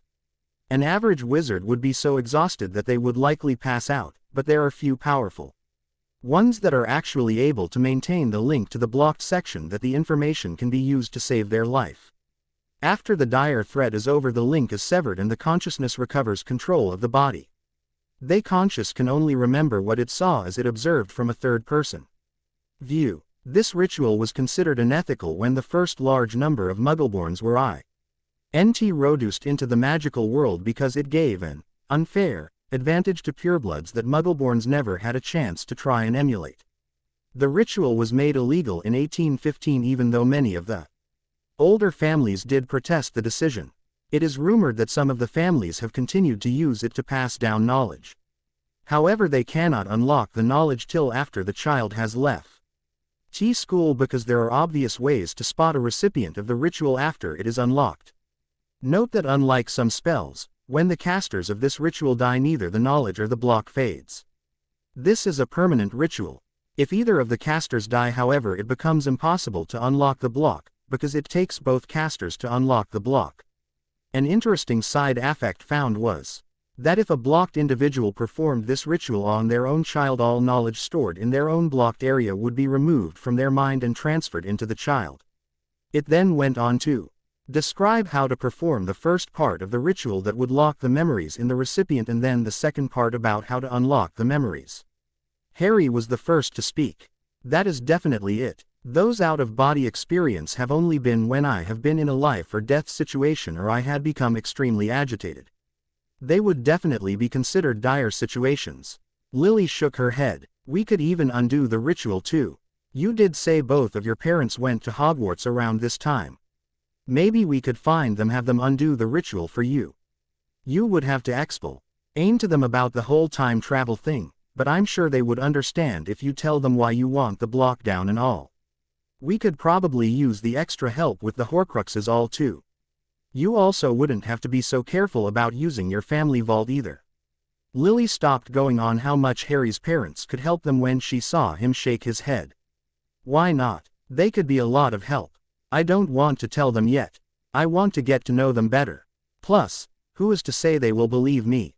They will just think I stole from their vault and bar me from it or something. Harry started to mumble other excuses under his breath that Lily couldn't understand. Fine, we won't tell them till you are ready, but you realize that this could hold the key to beating Voldemort, don't you? Lily said, now concerned that her usually stoic friend had turned into a blubbering mess. Harry feebly shook his head. Lily decided that they should call it an early night and put up Al of the library books and helped Harry back to the tower. Harry resolved after that they would train harder. If he couldn't remove the block, then he would train till he didn't need to remove the block. He also pushed Lily even harder. As a result, they started to withdraw even more from the rest of the school. Even though Harry tried to set aside time for the Marauders, he tended to forget a lot or would lose track of time in training sessions. Sirius started to get agitated at this. He probably would have taken it out on Harry too if he had seen him enough to give him his opinion on the matter. Peter even started to worry, which usually didn't happen. He was starting to become jealous of all the time Harry was spending with Lily. He attributed the abnormally cold attitude that Harry showed towards him to this time, because Lily had never really been friendly with him or even paid him any attention in the past. Remus, however, kept silent as he started to observe more and more un-James-like behavior. His suspicions continued to build, but he still couldn't pin down the exact thing that was different about his friend. It had been a week since Harry and Lily had discovered the ritual, and they were training more than they had done on a normal day during the summer. Harry and Lily were training again that night after dinner in the room of requirement when they decided to take a break. After going at it for the past hour and a half, Harry, Lily started as they sat down to the water the room had provided. What? Harry asked back, continuing to catch his breath. I know that your mission is important and all, But if you keep tiring yourself like you are now, you won't be around to even attempt your mission. This past week you have been harder on yourself than you needed to be. You have withdrawn so much that you don't do much else beside train and go to classes. Sirius is starting to get angry at you, and I think Peter is a little jealous of all the time we spend together. Then there is Remus. I can tell he is watching you, and you haven't been exactly on top of your game. He might figure you out if it keeps going on like this. I'm starting to worry about you. Lily sighed. All at once so he couldn't interrupt her. Harry however didn't immediately answer like she thought he would. He thought about it, before he responded bitterly at that. I don't think I'll kill myself. Don't you remember the prophecy I told you about? Either must die at the hand of the other, for neither can live while the other survives. That part right there tells you. I can't die unless Voldemort does it himself. I doubt a little training will do much. And who cares about the Marauders? It isn't like they can help anyways. Sirius and Remus would probably freak out that I killed James. And I don't care what happens to that no-good rat, Pettigrew. Lily was taken back by his answer. She thought about snapping back at him, but that would probably just make things worse. This is because of the ritual, isn't it? You have been like this ever since last week when we found it. You know we could just find your parents and have the ritual taken off. It isn't that big of a deal, you know. Lily regretted what she said immediately. Harry lost his tough exterior as she could see him fight to keep his emotions under control. Harry shook his head and replied, "No. I can't. What if I telephone them and that changes their future or something? I could never be born. Then this would be my last chance at beating Voldemort. If I am never born, the world won't even have a hope. It would be just like handing the world over to Voldemort on a silver platter. I can't do that. No, I won't do that. I refuse to do anything that might jeopardize that." Lily had never thought of that, but she doubted that something like that would ever happen. From the little that he had told her of his parents, she could tell they were deeply in love, and she doubted that his story would change that. Nevertheless, as she never brought the subject up again, Harry started to go easier in training, and even spent more time than usual with the Marauders. It seemed to calm down Peter and Sirius, though Harry didn't really give a damn how Peter felt. It also seemed to dull the werewolf friend's doubts of him a little. As Halloween approached, the Marauders became much more active. They pulled pranks almost daily the week before Halloween. That time became one of the best Harry could ever remember having at Hogwarts. He enjoyed how everyone, except for the Slytherins, treaded lightly around him. They all did whatever they could, hoping to be in their graces when it came to a prank. Sirius found it particularly funny. He said that he never got used to this every year. But the Marauders didn't pull any punches. They doled out their pranks as hard as ever, the Slytherins being the ones targeted most. The boys plotted every night. The coming Halloween feast would be the greatest the Marauders had ever seen at Hogwarts. What they had planned would leave its mark on the school for years to come. Harry was, needless to say, anxious for the day to finally arrive. The Saturday before Halloween, Dumbledore stood up to make an announcement. "It is with great pleasure that I am announcing that tomorrow will be the first Hogsmeade visit of the year. The Board of Governors has agreed that in the spirit of Halloween that all student 3rd year and above, with signed permission slips on file, will be allowed to visit the village. There will be at least 2 staff members available in the village just in case a situation arises where they are needed. If such a situation is to occur, you are to report it to the one of the on-duty staff members immediately, and then you are to come straight back to the castle. If a staff member fires a large symbol in the shape of the Hogwarts crest into the air, all students are to report back to the castle immediately. This is for your own safety. Other than these precautions, I hope that everyone has a wonderful weekend and a safe visit to the village." A cheer went through the entire student body after Dumbledore had sat down. Sirius grinned, as did the rest of the Marauders. "You know what this means, boys. We stock up, and Halloween will be most memorable of them all," Sirius said, smirking. Here to that," Harry said, raising his glass in a toast. The other 3 Marauders quickly followed. Lily just shook her head. "What do you 4 have planned this year, I wonder?" "I'll tell you this. This will be the most memorable Halloween feast Hogwarts has ever seen," Harry told her, smiling. Lily tried to badger the rest of the truth out of the 4 boys, but none of them would spill. She didn't give up until the meal was done. After though she became resigned to the fact that she would just have to find out like everyone else. She just hoped they excluded her from their Halloween fun. Harry awoke Sunday morning earlier than normal. From what Harry could hear outside his bed, so had the other marauders. Harry slowly got out of his bed and greeted the other boys. They were grumpy, but they all agreed that they couldn't sleep even if they tried. The first Hogsmeade visit was always a big event for them. They needed to stock up on prank supplies and other such stuff that would need for the term. Harry quickly got up and dressed and managed to be the first one down. He said a quick goodbye as he wanted to get a little training done before breakfast. Lily was already down in the common room waiting. "How do you get up so early?" "I swear, I can't get up until 9 on the weekends, and yet here you are ready and it is only 7:30 in the morning," Harry exclaimed to the girl who looked up from her book. "That is because I don't street. I up all night talking about pranks and girls and who knows what else with his friends," she said, giving him a pointed look. Harry shrugged his shoulders. "Well, I'm going to do a little bit of light training before breakfast. You are welcome to join me if you want. I better, or you might not just stick to light training," Lily said, rolling her eyes. Lily quickly put her book away and followed Harry out of the common room. The two of them quickly made their way to the room of requirement. The two of them mostly had target practice that morning. They didn't want to tire themselves out because they wanted to be able to fully enjoy the trip later that day. After almost an hour and a half, the two friends decided to head down to breakfast that would be served shortly. Harry and Lily made it down to breakfast talking, and everyone they passed in the hall seemed to be in a good mood. Sirius, Remus, and Peter were already down in the Great Hall when they arrived. The 3 boys were hurriedly shoving food down their throats. Well, at least Sirius was. Remus and Peter were eating at a far more reasonable pace. Harry smiled. The more Harry got to know Sirius as a friend instead of a godfather, the more the boy reminded him of his old friend Ron.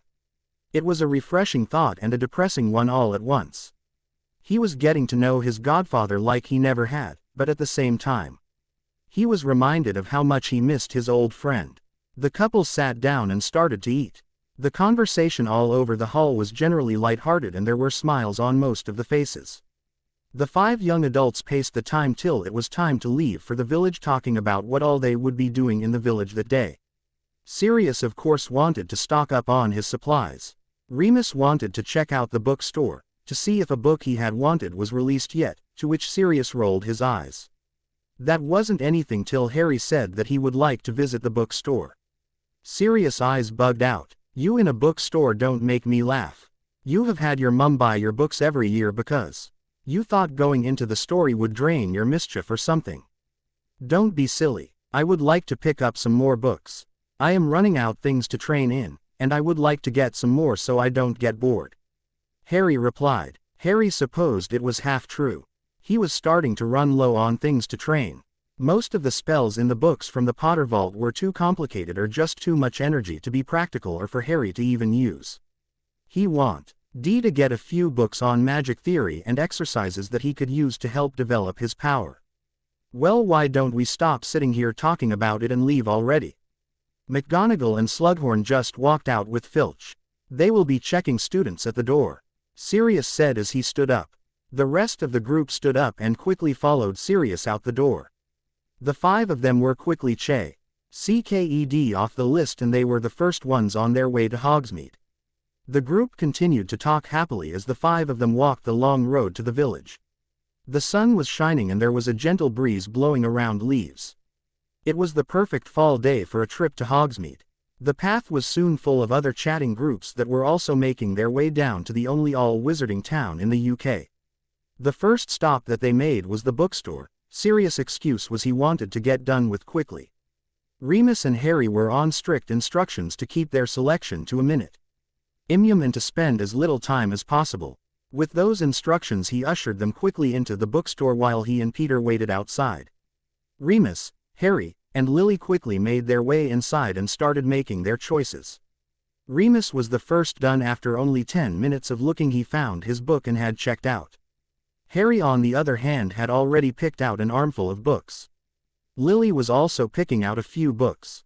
After an hour or so, Sirius finally barged into the store. "What in the world is taking you two so long? It has been an hour already. Hurry up." The storekeeper was not pleased at his outburst and pushed him out the door, slamming it in his face.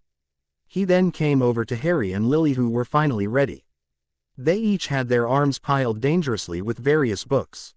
They quickly set them down on the counter so that they wouldn't drop them. "Is this all for the two of you?" the shopkeeper asked, astonished at the number and types of books the two had picked out. Harry nodded his head. The clerk then started to look at each book and pushed a button on an old Muggle-style cash register. "Would you like me to bag this for you?" the clerk asked. "No thanks. I brought my own bag," Harry replied. He pulled out his school bag and proceeded to stuff every single book into his expanded bag. Even with the enlarged interior, he still had to give a few to Lily to put in her bag. Once they were through, the clerk spoke up again. "That will be 90 galleons, 10 sickles and 1 canute, please." Harry pulled his still bulging money pouch from his pocket and carefully counted out the required amount. The clerk thanked them and then they quickly made their way out. As they say, Sirius was starting to get agitated again through the front window. "Took you long enough. What did you do, buy out the entire store?" Sirius snapped, annoyed at the two of them. "Come on, you know you are going to be in Zonkos forever just like you always are," Harry retorted. "Yeah, but now, I'll have to do half my shopping there before lunch and then finish afterwards. I wanted to make a clean sweep of it before we ate," Sirius said, sullen, as he slumped off towards the joke shop. Lily rolled her eyes and pulled Harry along after the rest of their group. The group slowly made their way down the packed street into the even more crowded joke shop. Just like Harry had predicted, Sirius spent an enormous amount of time in the shop getting everything that he could find. By the time that they were finished, it was 1 o'clock and they were all starting to get hungry. They made their way down to the 3 broomsticks, which turned out to be easier than they thought, because everyone else was heading there also. By some luck they were able to get a table with a window and they sat down as Sirius went to order them some food from the bar. The 5 of them talked happily as they waited for their food. Their food finally arrived and they ate their fill. When they were finished, the Y started to talk as they let their bodies digest their meal. Harry, however, was starting to get a bad feeling in the pit of his stomach. Out of curiosity, he started to scan the room. Once he finished, he did a double take. "You know what, guys? I just noticed, but I don't see a single Slytherin in the entire pub. I think something might be up," Harry said as the bad feeling became 3 times worse. Sirius quickly scanned the room. "I think we just got lucky." "I doubt anything." Sirius stopped as a large boom rocked the pub. The glass rumbled and the floor shook violently. Then an unnatural hush fell over the room. Harry looked out the window and a gigantic red version of the Hogwarts crest shot into the air, but it wasn't there for long. An even bigger green skull with a snake protruding the mouth eclipsed it seconds after the crest had appeared. Then it seemed that the volume had been turned back up as most of the patrons started to scream and run out of the building. Harry cursed. He had never been good at history, or even cared for that matter. If he had, he would have realized this was the day that Voldemort attacked Hogsmeade, but Harry did not know this and went into action immediately. "Remus, Sirius, you two get all the students and anyone else up to the castle and warn a staff member. Lily, you know what we have to do," Harry said, going into commander mode. He looked Lily, who shook her head. "Well, now that we all know what we have to do, let's go, and be careful. Don't do anything stupid. Now move." Harry and Lily promptly disappeared, before the others could argue back. Harry and Lily quickly appeared outside on a hill that overlooked the town of Hogsmeade. Harry quickly scanned the area around the village and he spotted where they were. There was a mass of black figures on the opposite side of the village from Hogwarts. "We should appear behind them in those trees. We can then attack them from behind before they can make it too far into the city. We should be able to distract for at least long enough for Dumbledore and some of the staff to appear," Harry said, assessing the situation. "Another thing, try to stay in the tree line. We can use the trees as a shield." Lily nodded and the 2 teens disappeared again. At the same time, the 3 remaining marauders snapped into action. Sirius, being the charismatic person he is, quickly got the attention of the frightened patrons. Sirius quickly explained to them to calmly make their way up to the castle and they would be able to find safety within the wards of the school. It took a little convincing. But they were finally able to get the crowd moving out of the pub. There was some pushing and shoving and lot of shouts, but finally they all made it out. Sirius and Remus then proceeded to dash into all the stores they could to warn everyone to flee for the castle as quickly and orderly as possible. Harry and Lily appeared instantly in the trees that were on the back side of the approaching Death Eaters. Try to only disable them. We want to capture as many as possible.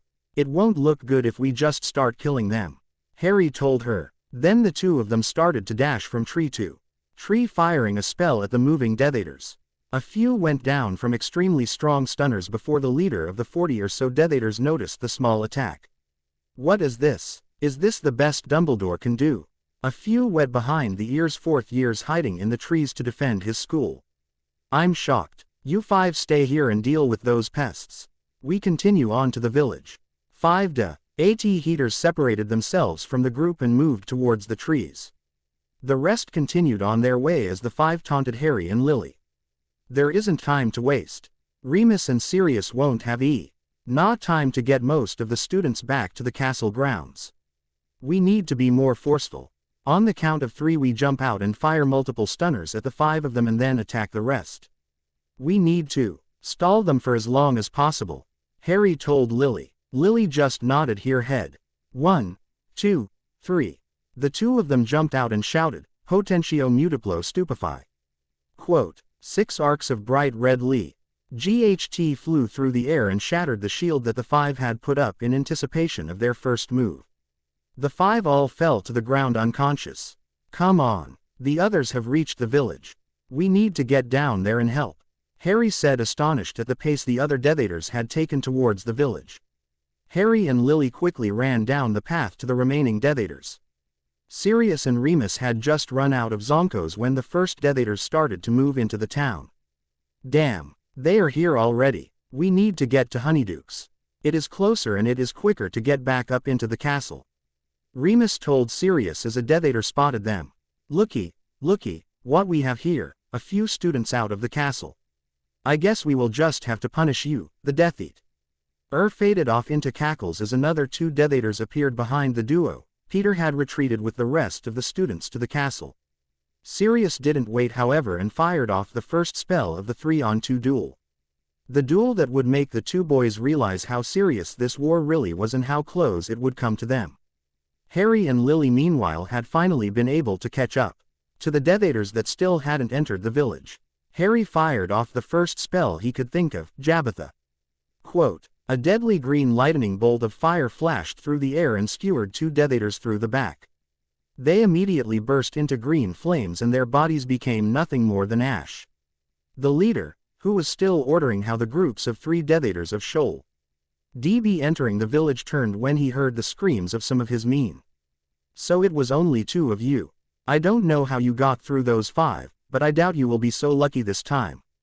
Groups 11, 12, and 13 deal with those 2 nuisances. I don't care how you do it, just do it. The rest of you dogs get into the city now and destroy any building you see and kill anything that moves. That the rest of the Death Eaters charged into the town. 9 Death Eaters stayed behind and their masks glared up at them with their permanent sneers etched on their surface. Just take them down as quickly as you can. We don't have time to waste, Harry told Lily. Lily nodded and they entered their battle stance. The Death Eaters just laughed. Harry and Lily proceeded to draw a huge X in the air. They had found the spell he had used against Snape. This time, however, a fine white mist seeped out of the X they had drawn in the air. The spells hit 3 Death Eaters and the 3 Death Eaters promptly burst into white flames before the mist slammed into some huge rocks that exploded with the contact. Dust filled the air and the Death Eaters started coughing and the flaming Death Eaters screamed in pain as they slowly burned to death. A Death Eater shouted a spell and all the debris in the area had cleared. Somehow though, the Death Eaters had been able to form a circle around the pair. Avada Kedavra, all 6 of them shouted at the same time. 6 beams of green light raced for them as Harry instantaneously was yanked out of his body so fast that he started to pull on his hair in pain. But it didn't help, the pain came from his body. His body quickly stepped behind Lily and clutched his wand with a hand on each end of the wand. It then shouted, "ASKOK red." Quote, "A brilliant warm red sphere of light encased the two of them, and the 6 beams of green light collided with the red sphere that turned a menacing red. But the sphere held and then turned vivid green as the 6 beams shot back at the 6 assailants. The 6 were surprised, to say the least, as they got hit with their own spell that was supposed to be unblockable. The red sphere faded and a very frightened Lily looked around at the 6 dead bodies situated in a circle around them. But Harry didn't return to his body. He continued to watch as his body looked up into the sky and pointed its wand straight up. It then yelled out another unknown spell, Omni Dethators Augen Jasaph Virexian. Quote, "A huge beam of solid gold light shot up into a dark cloud that had formed.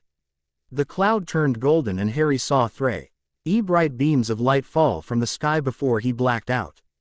The fight between the 2 marauders and the Dethators was going fiercely, but the 2 young men were starting to wear.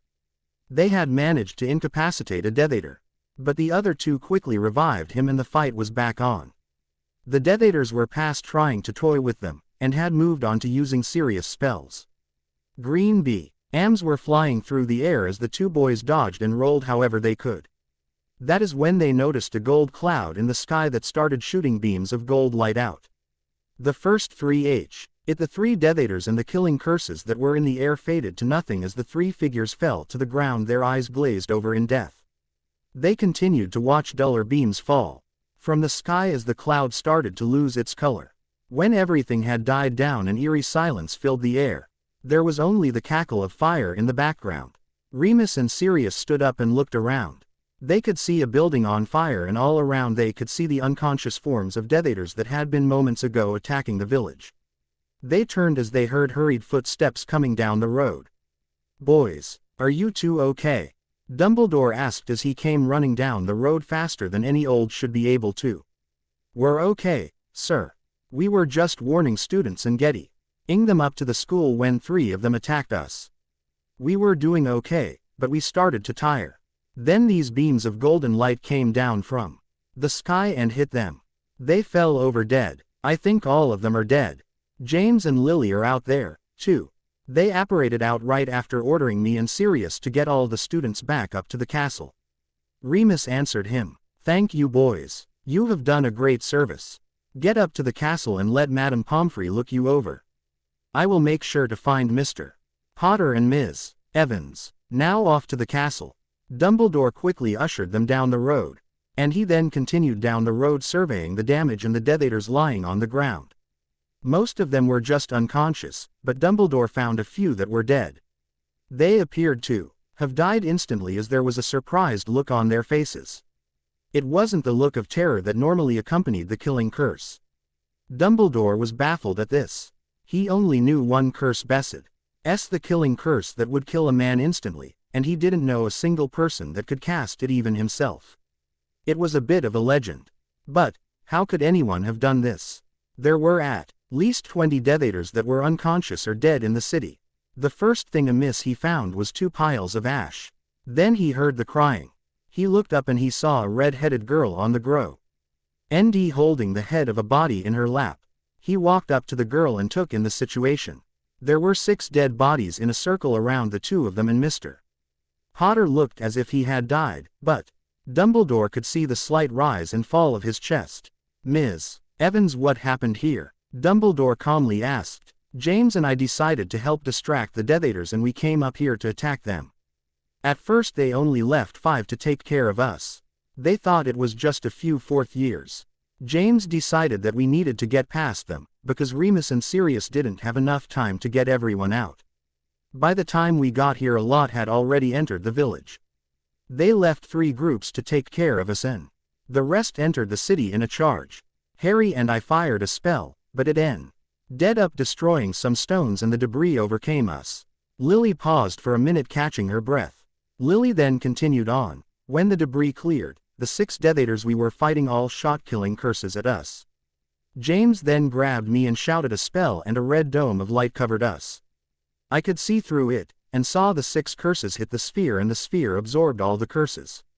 Then I had to close my eyes as the sphere brightened. I could see it turn green and then it faded. When I opened my eyes all the Death Eaters were dead and James was looking at the sky. He then said his wand and shouted a loud bit and a golden beam hit a cloud that had formed. Then gold beams started to fall from the cloud, but then he fell down. I don't know what's wrong with him. He won't wake no matter what I do. He isn't dead is he, Professor?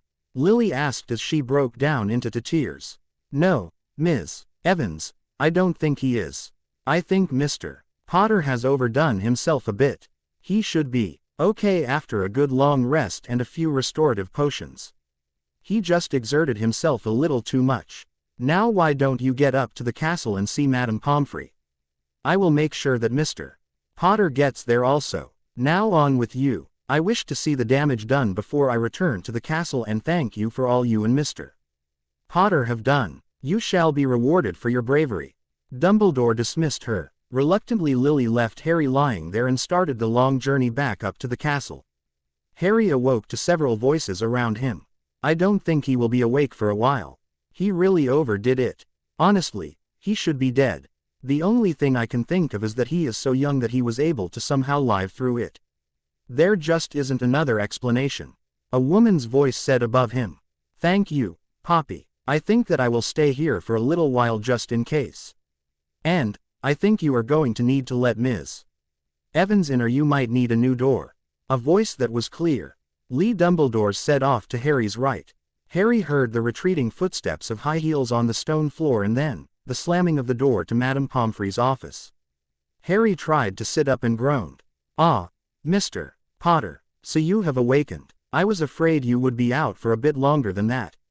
You seem to be made out of some tougher stuff than that evidentially. I would like to ask you a few questions about the attack yesterday. Dumbledore said as his eyes twinkled. Yesterday? Have I really been out for a day?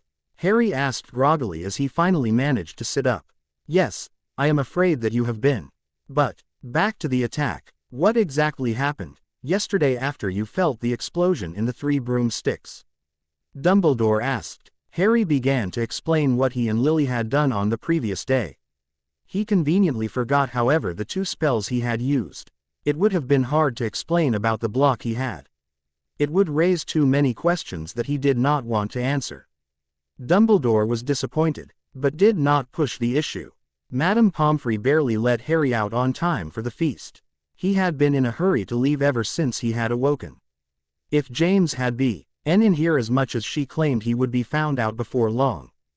Harry quickly made his way out of the infirmary back to the tower to shower and change his clothes.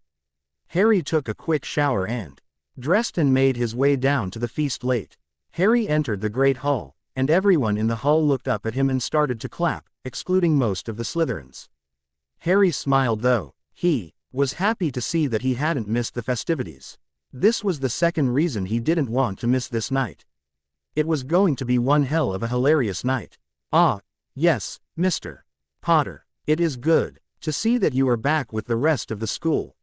I believe everyone was just thanking you for what you did yesterday, but if you would please sit down we will continue with our wonderful feast we have just begun. Dumbledore said in greeting. Harry nodded his head and headed down to the seat that Lily had evidently saved him right between her and Remus. So I see the activities for the night have not started yet. Harry said offhandedly to Sirius. I was just waiting for you to show up, Prongs, good friend. I will activate it all now. I solemnly swear this is for no good. Sirius said into his cup. Harry smiled as Lily narrowed her eyes at Harry. Harry just smirked and started to eat. Then he heard it. There was a loud gasp and he heard about 10 forks clatter down on the table. A loud murmur ran through the hall. And Harry couldn't help but look up. When he did it was a sight it was. Dumbledore and McGonagall were starting to make out rather fiercely up at the head table. But, as he looked up he could see more and more couples form in the crowd as more people started to fall under the effects of the spell as they looked on in horror at the sight. The Marauders were laughing their asses off. That was till someone grabbed Harry and forcibly turned his head.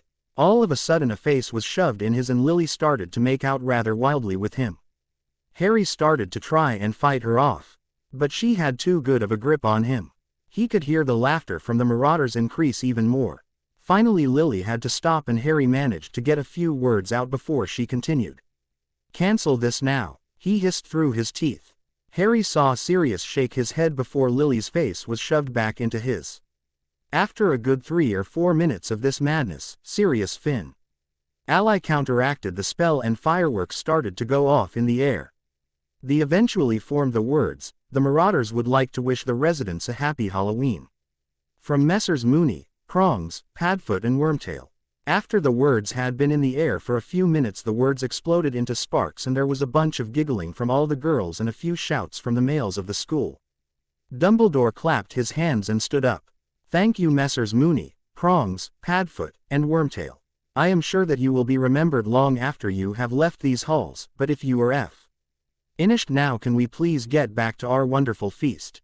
Dumbledore sat down with a chuckle and continued on like nothing had happened. Professor McGonagall looked horrified, but didn't contradict her superior. The rest of the feast passed as Lily kept her head down with a seemingly permanent blush on her face. Harry instead glared at Sirius. "I thought I said that Lily was to be excluded from the effects." Harry hissed at the boy who was still fighting the urge laugh. "Just think of it as a getting out of the infirmary present." Sirius told him back. He broke back into a fit of laughter. Harry glared even harder at him. And Lily just bowed her head and flushed an even brighter shade of red. Monday night after classes, when Harry and Lily usually started training, Lily managed to convince Harry to take the week off. But it wasn't an easy thing to do. "Come on, Lily, let's head to the room and start our practice for the night," Harry called across the common room. Harry waited for a second. But Lily acted like she hadn't heard him. So Harry walked over to her. "Come on, Lily. It's time to start training." Lily looked up at him from the book she was reading. "Do we really have to tonight, James?" She put on the best sad puppy dog eyes Harry had ever seen. It was all Harry could do to look away from her and reply, "Yes, Lily, I need to study more, and so do you. But, come on, can't we take the week off? Look how well we did in Hogsmeade." Lily replied simply, "Do I need to remind you how close we came to being killed?" "We aren't ready yet," Harry replied, getting anxious. "Come on, James. We did really well. We can afford to take the week off. Let's just spend it relaxing and hanging out with friends. Maybe you can repair some of the damage you have caused by separating yourself these past weeks." Lily started to gain steam and her voice rose in volume as she got agitated. "I don't think we can. We have a lot more ground to cover. And, if you won't come, I'll train alone," Harry said in a barely restrained voice. By now the whole common room was looking at the two of them, but neither of them noticed this. "Oh, come on, James. You have been training every day since summer. You need to take a break. You are going to overdo it. Not only are you going to hurt yourself, you are hurting your friends by ignoring them. While I don't like to encourage pranks, you need to hang out with your friends. Take a week off and enjoy life for a change.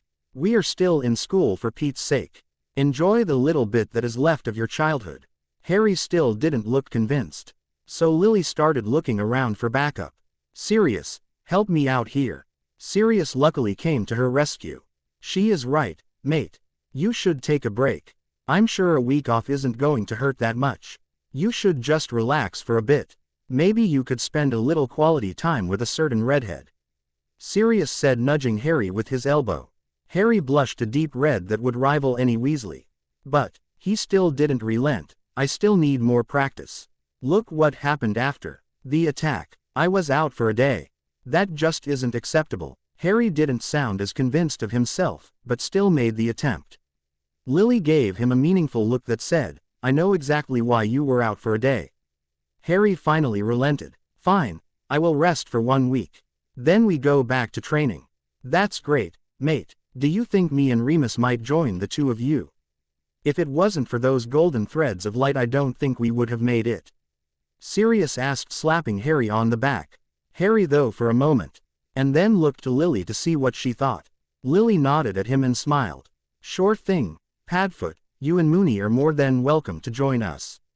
"The more the merrier," Harry said with a smile. During the entire fight Remus sat in a chair about 5 feet away reading a book, at least he was until the actual argument started. Remus watched his two friends, which had gotten along so well this year, have their first real argument that school year. This was just one change that he had seen. It was abnormal. James and Lily used to never get along. Lily was always after him about pulling some prank or something else, but this year they had not argued or fought once till now. And, even this fight was different. They were almost talking in code. They kept implying things that only the other really seemed to understand. Then there was how James was acting alone. He wasn't as upbeat like he had been in the past. He was more serious and was always training. It seemed like he was preparing to fight a war that nobody else could win. James had never been that serious before. It had foregone contact with Remus and his other fellow marauders. James had never let anything come between him and his friends, whether it was schoolwork or anything else. James had also become unusually cold towards Peter. He avoided talking to him whenever he could, and he was short and to the point and never just chatted with him. Remus thought he might have seen a look of contempt on his face directed towards Peter when James thought no one else was looking.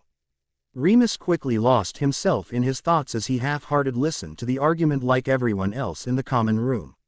Remus quickly snapped out of his memories and thoughts though when he heard Lily's slip up. "Ha! James." Remus didn't hear much after that as thoughts started to fly through his head. Remus not allowing himself to believe any of the wild theories his mind developed. True to his word, Harry didn't train any that week besides the work required for his classes. One of the first things he did was something he had sorely missed, knew it was best to give up, flying. Ari had quit James's position on the Quidditch team the very first week of school. The captain, some seventh-year girl that he hadn't bothered to remember the name of, had not been very happy about it. But it was a joy that Harry just couldn't afford to indulge himself in. Plus, Harry wasn't very good at playing chaser. Harry had discovered one night that summer that James had shrunken his broom and placed it in his robe that faithful day after he arrived in the past. Harry decided he was going to use it, because his firebolt from his own trunk might raise too many eyebrows here in the past. Harry, Sirius, Remus, and several other older Gryffindor started a pickup game that ended up drawing a large crowd from all houses, bar Slytherins, and ended up lasting several hours. I'm sorry but I'm not good at writing the whole Quidditch thing. Tuesday was a fateful night. Sirius decided that they would be having one of their adventure nights, as he put it with a wink. To start with, the four of them snuck down to the Slytherin common room. It was relatively easy. Peter and Sirius transformed into their animagus forms and Remus and Harry were under his invisibility cloak. There was a close call with Filch's cat. It was Filch's first year and he wasn't as bitter as he had been in the future, but Sirius managed to scare it off before it ran under the invisibility cloak. Harry stifled a laugh as the cat fled in terror, what he wouldn't give to see Mrs. Norris doing that. They continued without further incident. When they reached the entrance, Sirius and Peter untransformed. "So, oh masterful leader, how do you propose we get into the Slytherin common room?" Sirius asked with a mocking bow. Evidently they had not developed the Marauders map yet, so Harry took it upon himself to invent the map. Harry slowly pulled out the old battered piece of parchment. "I plan to do so with this," he said, brandishing the map at Sirius. Sirius took the map and looked at it. "You must be losing it. This is just some old parchment, really beat up old parchment at that. This is more than it seems, I solemnly swear I am up to no good." Harry intoned with a smile with his wand in the center of the map. Slowly the lines flowed from his wand tip and formed the only map of Hogwarts in existence. Sirius took at the map and looked at it in awe. "Where did you get this, Prongs? This is absolute genius. We could do so much with this." "What is it, Padfoot?" Remus asked. Sirius shoved the map into Remus' hands. Remus looked at the map. "Holy shit. How did you get this?" Remus exclaimed. Before he passed the map off to Peter. "I made it this summer. You didn't think I would really only train this summer. In my spare time I made this. It has all the secret passages we have ever found, and the best part is, as long as someone knows or has known the password for anything in Castle since the map was made, we can find it on this map. You just go up to the passworded area and look at the map and the password appears." Harry said with pride. You've been holding out on us. We could have used this so much. We could do almost anything with this. Sirius said, retaking the map, holding it like it was the Holy Grail. So let's get on with the night's festivities. You can conjure a bucket of warm water silently, right, Peter? And you two brought the shaving cream, right? Harry asked his fellow marauders. Peter, Remus, and Sirius all nodded their heads. Okay, let's get started. I think we can start with the first years. Make sure to cast silencing charms on your boots and the shaving cream canisters. We don't want to wake them up, and I wouldn't be surprised if there are a few traps set. Now let's go show all these inbreeding idiots how to have little fun. Harry said, finishing his pre-prank pep talk. His other friends gave a muffled cheer and they re-entered the dungeon hallway. So, what's the password? Remus asked in a whisper. Harry looked at the map and saw his dot form a speech bubbled. The password is Mudblood. With that, the stone walls slid open and the four entered the deserted common room silently. They stealthily entered the first-year boys' dorm. They quickly started their work. Harry and Peter started conjuring buckets of warm water and binding each boy's hand in the water as Remus and Sirius started covering their hair, and made fake beards on each of them. They slowly progressed through all 7 dorms, the 6th-year dorm taking a little longer than the others, because Sirius thought it absolutely necessary to shave his brother's head before putting the shaving cream on. They then quickly snuck out, and before they left, Harry cast a simply recording charm on each room before the 4 of them quickly left, fighting down their laughter. Ey quickly entered the classroom they had been in earlier and they all started laughing. So what do you have recording their reactions, Prongs? Remus asked. I have a crystal up in my dorm that is storing it. I figured we could discreetly show it to the entire school. That should teach them, Harry said. After they finally got their laughter under control, they quietly snuck back up to their dorms. Harry quickly checked the now glowing green crystal he had prepared earlier. With that, he drifted off to sleep, dreaming of what the morning would bring. Harry was awoken by an over-enthusiastic Sirius. Harry glared up at Sirius and his other friends, laughing at him as he tried to ignore the glare of the sunlight flooding his once dark bed. Come on, sleepyhead. We have a show to produce. You have the crystal, right? Sirius asked, laughing. Harry grabbed the crystal off his bedside table and looked at it. It was now pulsating red angrily. Yeah, and from the look of the crystal, someone particularly violently ended the spell. We are going to be in for a good show. Give me a moment and I'll be ready. Sirius, Remus and Peter stepped back and Harry got up and grabbed his clothes before rushing into the bathroom. 20 minutes later, Harry stepped out of the bathroom with his hair still wet from his shower. Took you long enough, let's go, Sirius said as he impatiently left the room. Ari and his other friend quickly followed and they moved swiftly through the common room and then down the castle using every shortcut they knew. The 4 of them entered the Great Hall and did their best to hide the giddy feeling all of them shared as they quickly sat down. Lily looked at them suspiciously. What have you 4 done now?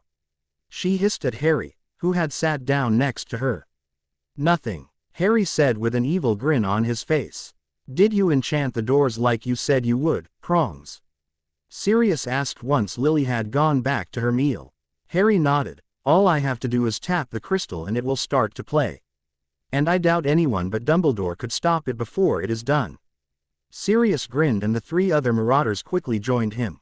Harry gave a few more minutes and then he finally tapped the crystal discreetly under the table. Harry felt the crystal become hot before. Several gasps went through the room. A picture of all the Slytherin boys' dormitories appeared in a collage on the entrance to the Great Hall. It then showed all the boys starting to awaken, realizing they had all pissed their beds and were covered in shaving cream. Laughter started to fill the Great Hall as the marauders all looked over at the Slytherin table. All of the boys weren't laughing and were all blushing profusely. The only exceptions were a few older boys. One just happened to be Snape, who was furious. He stood up and ran to the entrance to see if he could get out of the room, but he wasn't able to pass the pictures covering the door. Snape then drew his wand and Harry burst out laughing even harder than before. This was going to be good. Snape quickly tried to dispel the image, but at first nothing happened. Then a huge bang filled the hall and Snape was thrown back 5 feet and was now in his boxers. His clothes disappearing, but the best part was that Snape's picture filled the entire doorway, covering all the other pictures shown. The sound of Snape waking up filled the hall over all the laughter in the room. The Snape in the picture started to cuss loudly as he woke up drenched in his own urine, and then it got even worse when he looked in a mirror and he saw the shaving cream all over his face and hair. Then the image promptly disappeared and the doorway filled with purple dust as golden ribbons formed the message. This is brought to you by the Marauders. Encores will be shown at the end of lunch and dinner. We hope you have enjoyed the show. Have a nice day. The letters and smoke disappeared and then the doors burst open magically as all the Slytherin boys rushed to leave Hull as fast as they could. Harry was glad to see that Dumbledore was laughing just as much as any of the students, even though McGonagall was doing her best to stop him and scold him for allowing such childish behavior to continue. Lily was trying to glare at him but was failing miserably as she tried to stifle her laughter like the rest of the hall. Harry and the our Marauders calmly picked up their stuff and left the room for their first class of the day, Defense Against the Dark Arts. They quickly entered the room and grabbed their usual seats. All the Slytherins were there and were giving the four of them glares. Everyone knew who the Marauders were even if they couldn't prove it. The classroom quickly filled up and all the students from other houses Kaylee gave them congratulations on a prank well done before they sat down. You really shouldn't have done that. The Slytherins will be out for blood now, Lily said, sitting down in the desk next to Harry. I know, but I couldn't resist, Harry told her. How did you even get into their dorms anyways? Lily asked, now curious. Harry looked around to make sure no one was listening before leaning over. Harry whispered to her, I'll show you later. Harry then sat back up as Professor Hennessy walked into the room. Now if everyone could please calm down from the morning's festivities, I have an important announcement to make, he said as all the whispers died out as they listened with rapt attention. Starting with this class we will be holding a dueling tournament. There will be 1 or 2 practice duels every class that will take place in a single elimination format, with the championship taking place during the final class of the semester. After each duel we will discuss the techniques used and critique how each witch or wizard could have improved. Are there any questions before I explain all the rules? Professor Hennessy asked. No one asked a question, but everyone had a look of excitement on their faces. This was going to be fun. Professor Hennessy then continued to explain all the rules. There wasn't anything out of the ordinary, except he gave Harry a meaningful look when he talked about not using any spells that were overly dangerous to their opponent or the rest of the class. Harry took the hint, though he didn't think any student would be able to force him to go to that level. The other showings of the Slytherins' plight that morning went off without a hitch. There were no other attempts of the Slytherins to leave or disabled the viewing. By the time dinner was over, everyone in the school had seen the full show twice. Dumbledore still didn't try to stop the viewing and everyone left dinner with smiles on their faces except for the Slytherins that were sending death glares at the rest of the school. Harry made his way back up to the common room surrounded by his fellow Gryffindors who were all laughing and joking about the showing. The rest of the week passed in a blur. Harry won his first duel easily and there was little anyone could point out how to change his technique. Lily had also won her first duel, which made Harry immensely proud. The Marauders also laid off the pranks, thinking the one Tuesday had been enough for the week. The week passed so quickly for Harry, and he was almost sad that his forced break was over. Harry awoke early Sunday morning. He wanted to train a little extra today to make up for a little of the time he had lost this past week. Harry quickly snuck out of the dorm, making sure not to wake his roommates after he got dressed in his training clothes. Harry snuck down the stairs making almost no noise. He thought he would be only the one up, but he was surprised when he saw Lily, Sirius, and Remus sitting in the common room looking at the stairs expectantly. Lily told us that you might try to sneak out without us. I told her she was crazy, and that you would never be up this early, but it turns out I was wrong, Remus said with a tired laugh. Well, since everyone is here, do we want to start training together now? Harry asked. There were nods all around and Harry led them all out of the common room and across the castle to the room of requirement. Harry quickly led them there and paced the corridor 3 times as the door to the room appeared on the lone empty wall.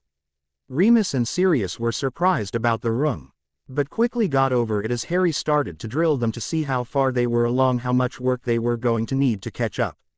It turned out they were much further along than what Harry thought. Most of his classmates were probably capable of doing it, but they still had a lot of work to catch up to Lily and himself.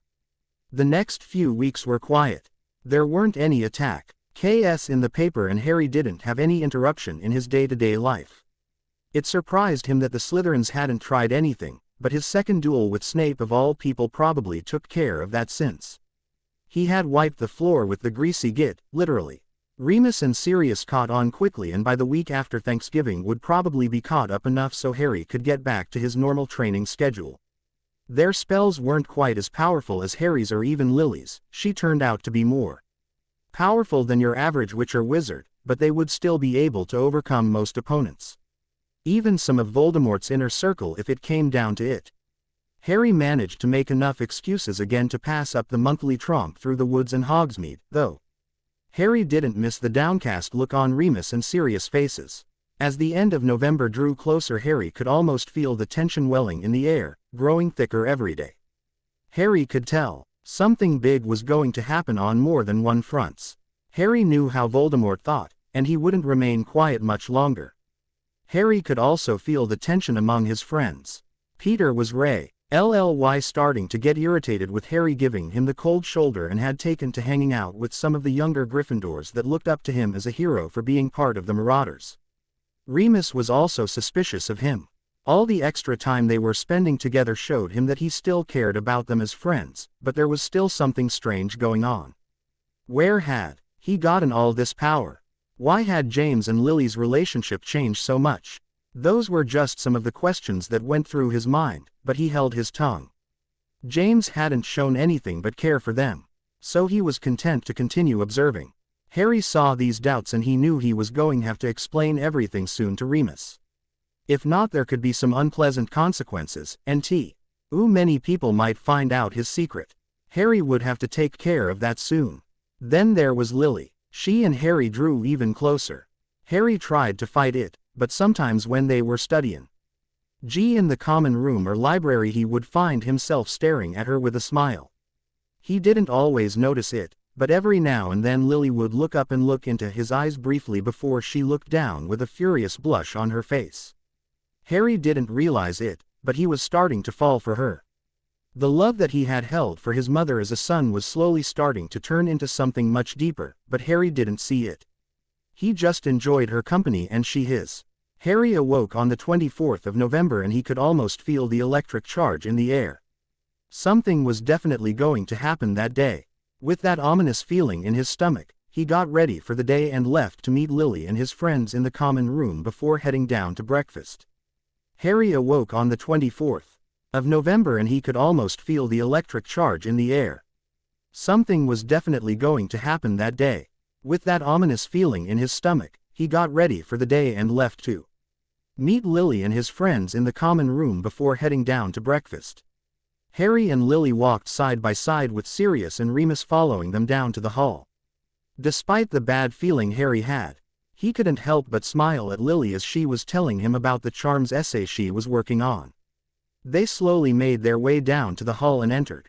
The hall was mostly empty. The few students in the hall looked like they were still asleep. The small entourage took their seats and dug into their breakfast, some with more vigor than others. Harry and Lily ate at a comfortable pace as the rest of the school began to slowly filter into the hall. "So, what do we have this morning? I always forget these things," Sirius asked as he stuffed his 5th serving of eggs into his mouth. "Haven't you been listening? We have charms for an hour then a break until lunch," Lily said as she buttered a piece of toast. "Does that mean we are going to be training then? After charms, that is?" Remus asked. Harry nodded his head. They finished their meal shortly after and left for the charms classroom. Charms went by without any signs of trouble, but Harry's concern weren't lessened any by the calm. More than anything, the calm made him more and more certain that something horrible was going to happen. He just couldn't remember what it could be. All he could think of was, why didn't I pay more attention in history magic? I bet Hermione would know what was going to happen.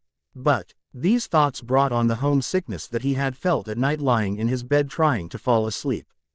Too bad I'll never see them again. And even I do, they won't be. My. Harry mumbled under his breath before he caught himself. He thought nobody heard him, but he berated himself mentally for the slip-up in public. Remus, who was walking behind Harry and Lily, however, had heard Harry's comment. He developed a slight frown, but didn't say anything. The four of them, Harry, Lily, Sirius, and Remus, made their way to the room of requirement in relative silence. When they reached the room, Harry started them with some simple physical and magical warm-up moves, before they started where they had left off the previous Tuesday. Harry started seeing signs of trouble at lunch. A person in a white robe came running into the hall and whispered into Dumbledore's ear.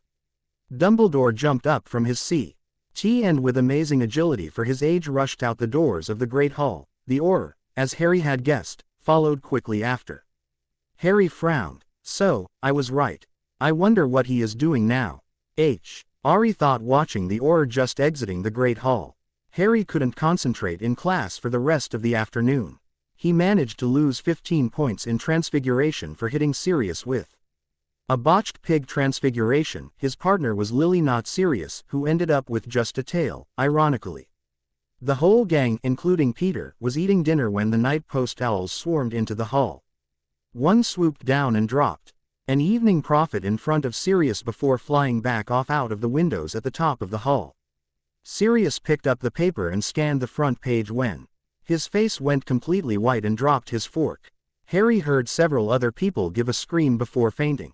Harry snatched the paper out of Sirius' limp grip. Harry paled as he read the headline: Diagon Alley attacked. 15 dead, 5 missing, injured. Harry jumped up and ran out of the hall before the tears could start falling from his eyes. He ran wildly, not even noticing where he was going. Suddenly he opened a door and dashed into an empty classroom.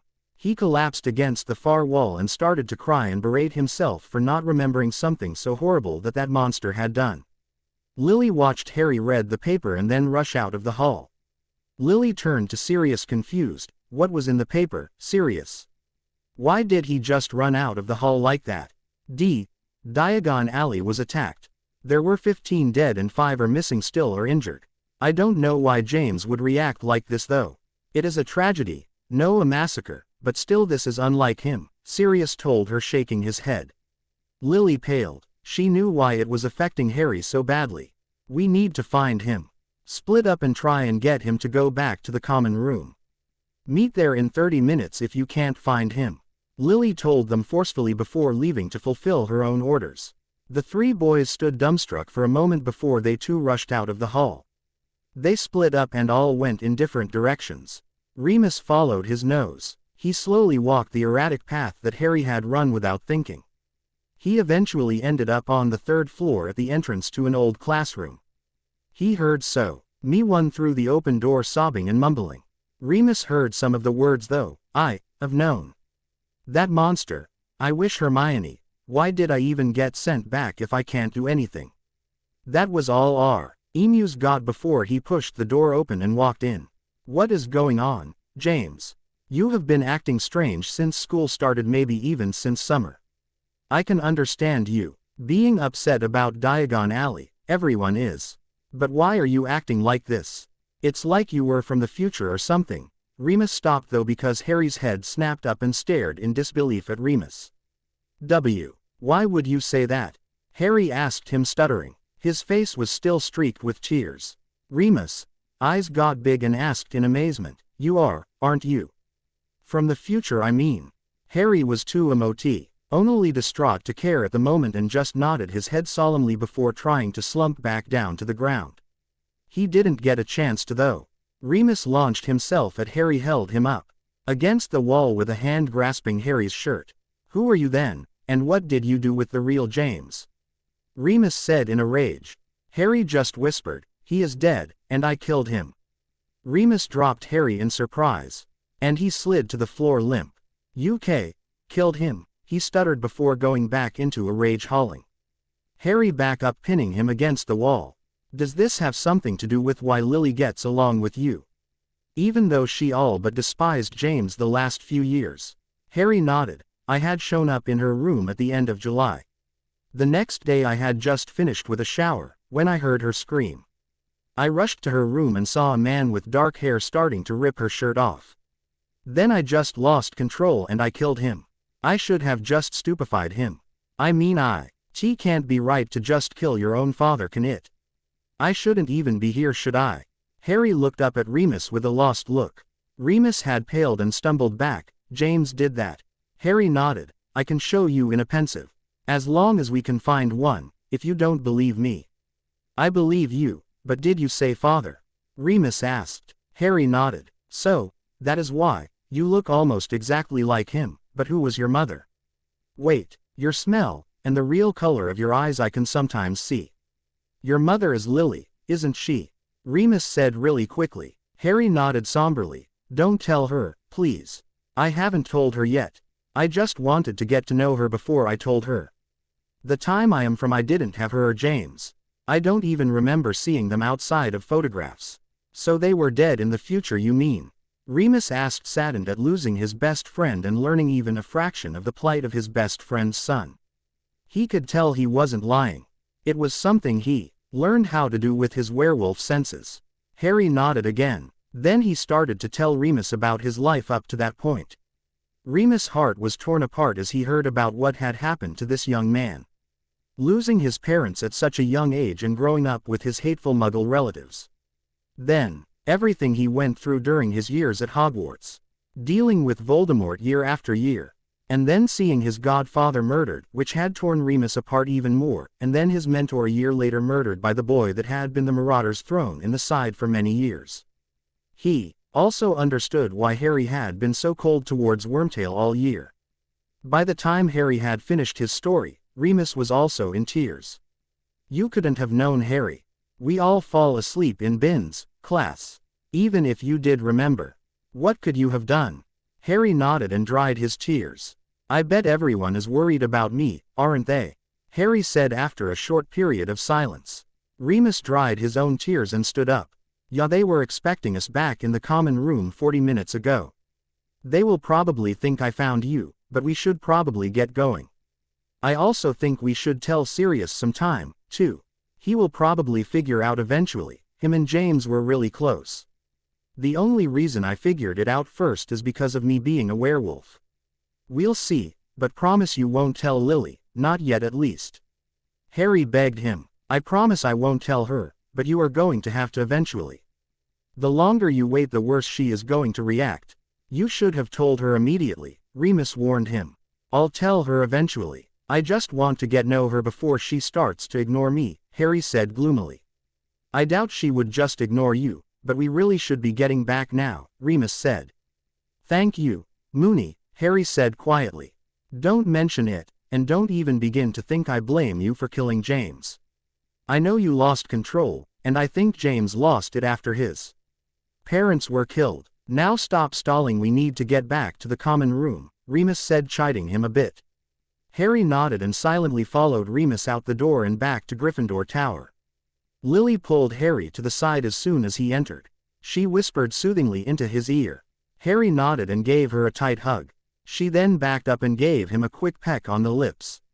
The woe of them quickly looked away from the other and blushed deeply. The next days were rather subdued in the castle. Everyone was in a state of shock. Such a loss was huge. Many of the stores had been completely destroyed and most of the dead were employees. It would take a while to rebuild the stores, but it would never be the same.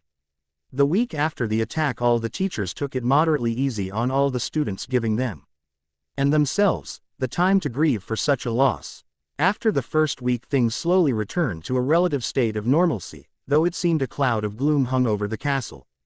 Harry eventually did tell Sirius about how he had traveled back in time and all about his life thus far. He took it a lot better than Remus had at first, but that was probably Becca. Remus was there assuring him that Harry wasn't lying. The three of them pulled almost completely away from Peter after Sirius had finally been told. Lily was baffled at the behavior, but didn't question it. They still tolerated him and were civil to him, but just barely so. They also picked up their training schedule.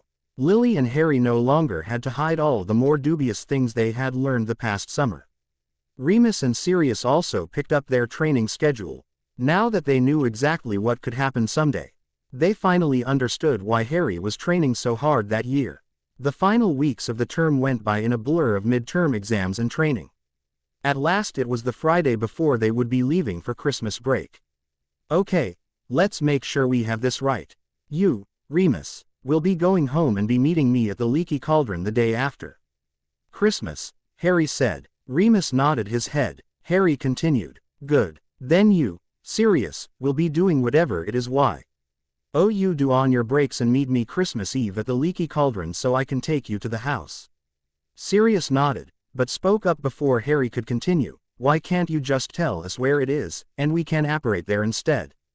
Because the house is warded that only those that are of the Potter bloodline or have been specifically keyed to the wards can apparate there. Is that all the questions, or can I finish now? Harry asked, raising an eyebrow at Sirius. Sirius just shook his head. Good. Lily and I will be at Godric's Hollow training and enjoying our break. Just send us an owl telly. Us the time you want to meet and I will be there to bring you to the house. I bet you two will be doing a lot of enjoying break, won't you? Sirius said, raising his eyebrow suggestively. Harry blushed. Shut up, Sirius. You very well know that she is my friend. And, if you don't, I swear I will hex your mouth to your ass. Sirius grumbled but did quiet. All right, let's all get some sleep. See you in the morning, Lily. Harry started to make his way over to the boys' dormitory stairs with Remus and Sirius in tow, but Lily quickly ran over and pecked Harry on the lips before dashing up the girls' stairs. Harry was dazed, but Sirius grabbed him and started drag him up the stairs. Come on, lover boy. Let's get you up to bed. Harry came to his senses at Sirius' comment. I thought I told you drop that. Next time it won't just be a warning. Harry growled before he marched up the stairs, Remus following in his wake. The three boys finally settled into their beds. The next day they got up and gathered their stuff. They all shrunk it down and stuffed it into their pockets. Dumbledore had informed everyone yesterday that all students of age that had their apparition license would be allowed to apparate home instead of taking the train. The four of them went down to breakfast, and ate quickly. Them and the rest of the leaving students, which weren't many, most decided that the Saws TLE would be safer, made their way to the entrance hall where Filch was checking off names as they left. Will you four brats be taking the train or apparating? He asked, sneering at them. We will be apparating, Harry replied shortly. Then you will be walking. The carriages are only for those taking the train. Filch then moved on to the next students. Harry and Sirius glared back at the man's back before being pulled out the doors by Lily and Remus, respectively. They made their way quickly down to the gates, pulling their cloaks tightly to themselves. Well, we will see you two in about 2 weeks, Harry said to Remus and Sirius. Now, you two behave yourselves, Sirius said mischievously before disapparating before Harry could hex him. Remus shook his head, stifling laughter. Harry glared at him. Well, see you in 2 weeks, Harry, Lily. Have a good Christmas. Remus then disapparated. Well, are you ready to go? Would you like me to bring you along, or are you fine to go yourself? Har. Rye asked Lily, whose teeth were chattering rather loudly. Take me, please. I don't know how you can concentrate with it this cold, Lily told him. Didn't I ever tell you about my first time apparating on my own? I had to take a passenger along halfway across Britain, when we were both injured and exhausted. This is nothing compared to then. All right, come on, let's get out of here, Harry said as He grabbed her shoulders with his hands before they both disappeared. The two of them apparated into the entrance hall of Godric's Hollow. Lily fainted at the sudden change in temperature. Harry picked her up carefully and carried her up to her room. Lily woke up right as he placed her down in her bed. She slowly opened her eyes. Thank you, Harry, for everything. With that she pushed herself up ND gave him a kiss that lasted several seconds longer than her previous ones. Harry blushed furiously before he dashed out of the room. Lily chuckled, and then said out loud to herself, I wish he would stop that. He is cute and all when he blushes, but it's hard to kiss him if he runs out every time. Then she promptly fainted again, falling into blissful dreams.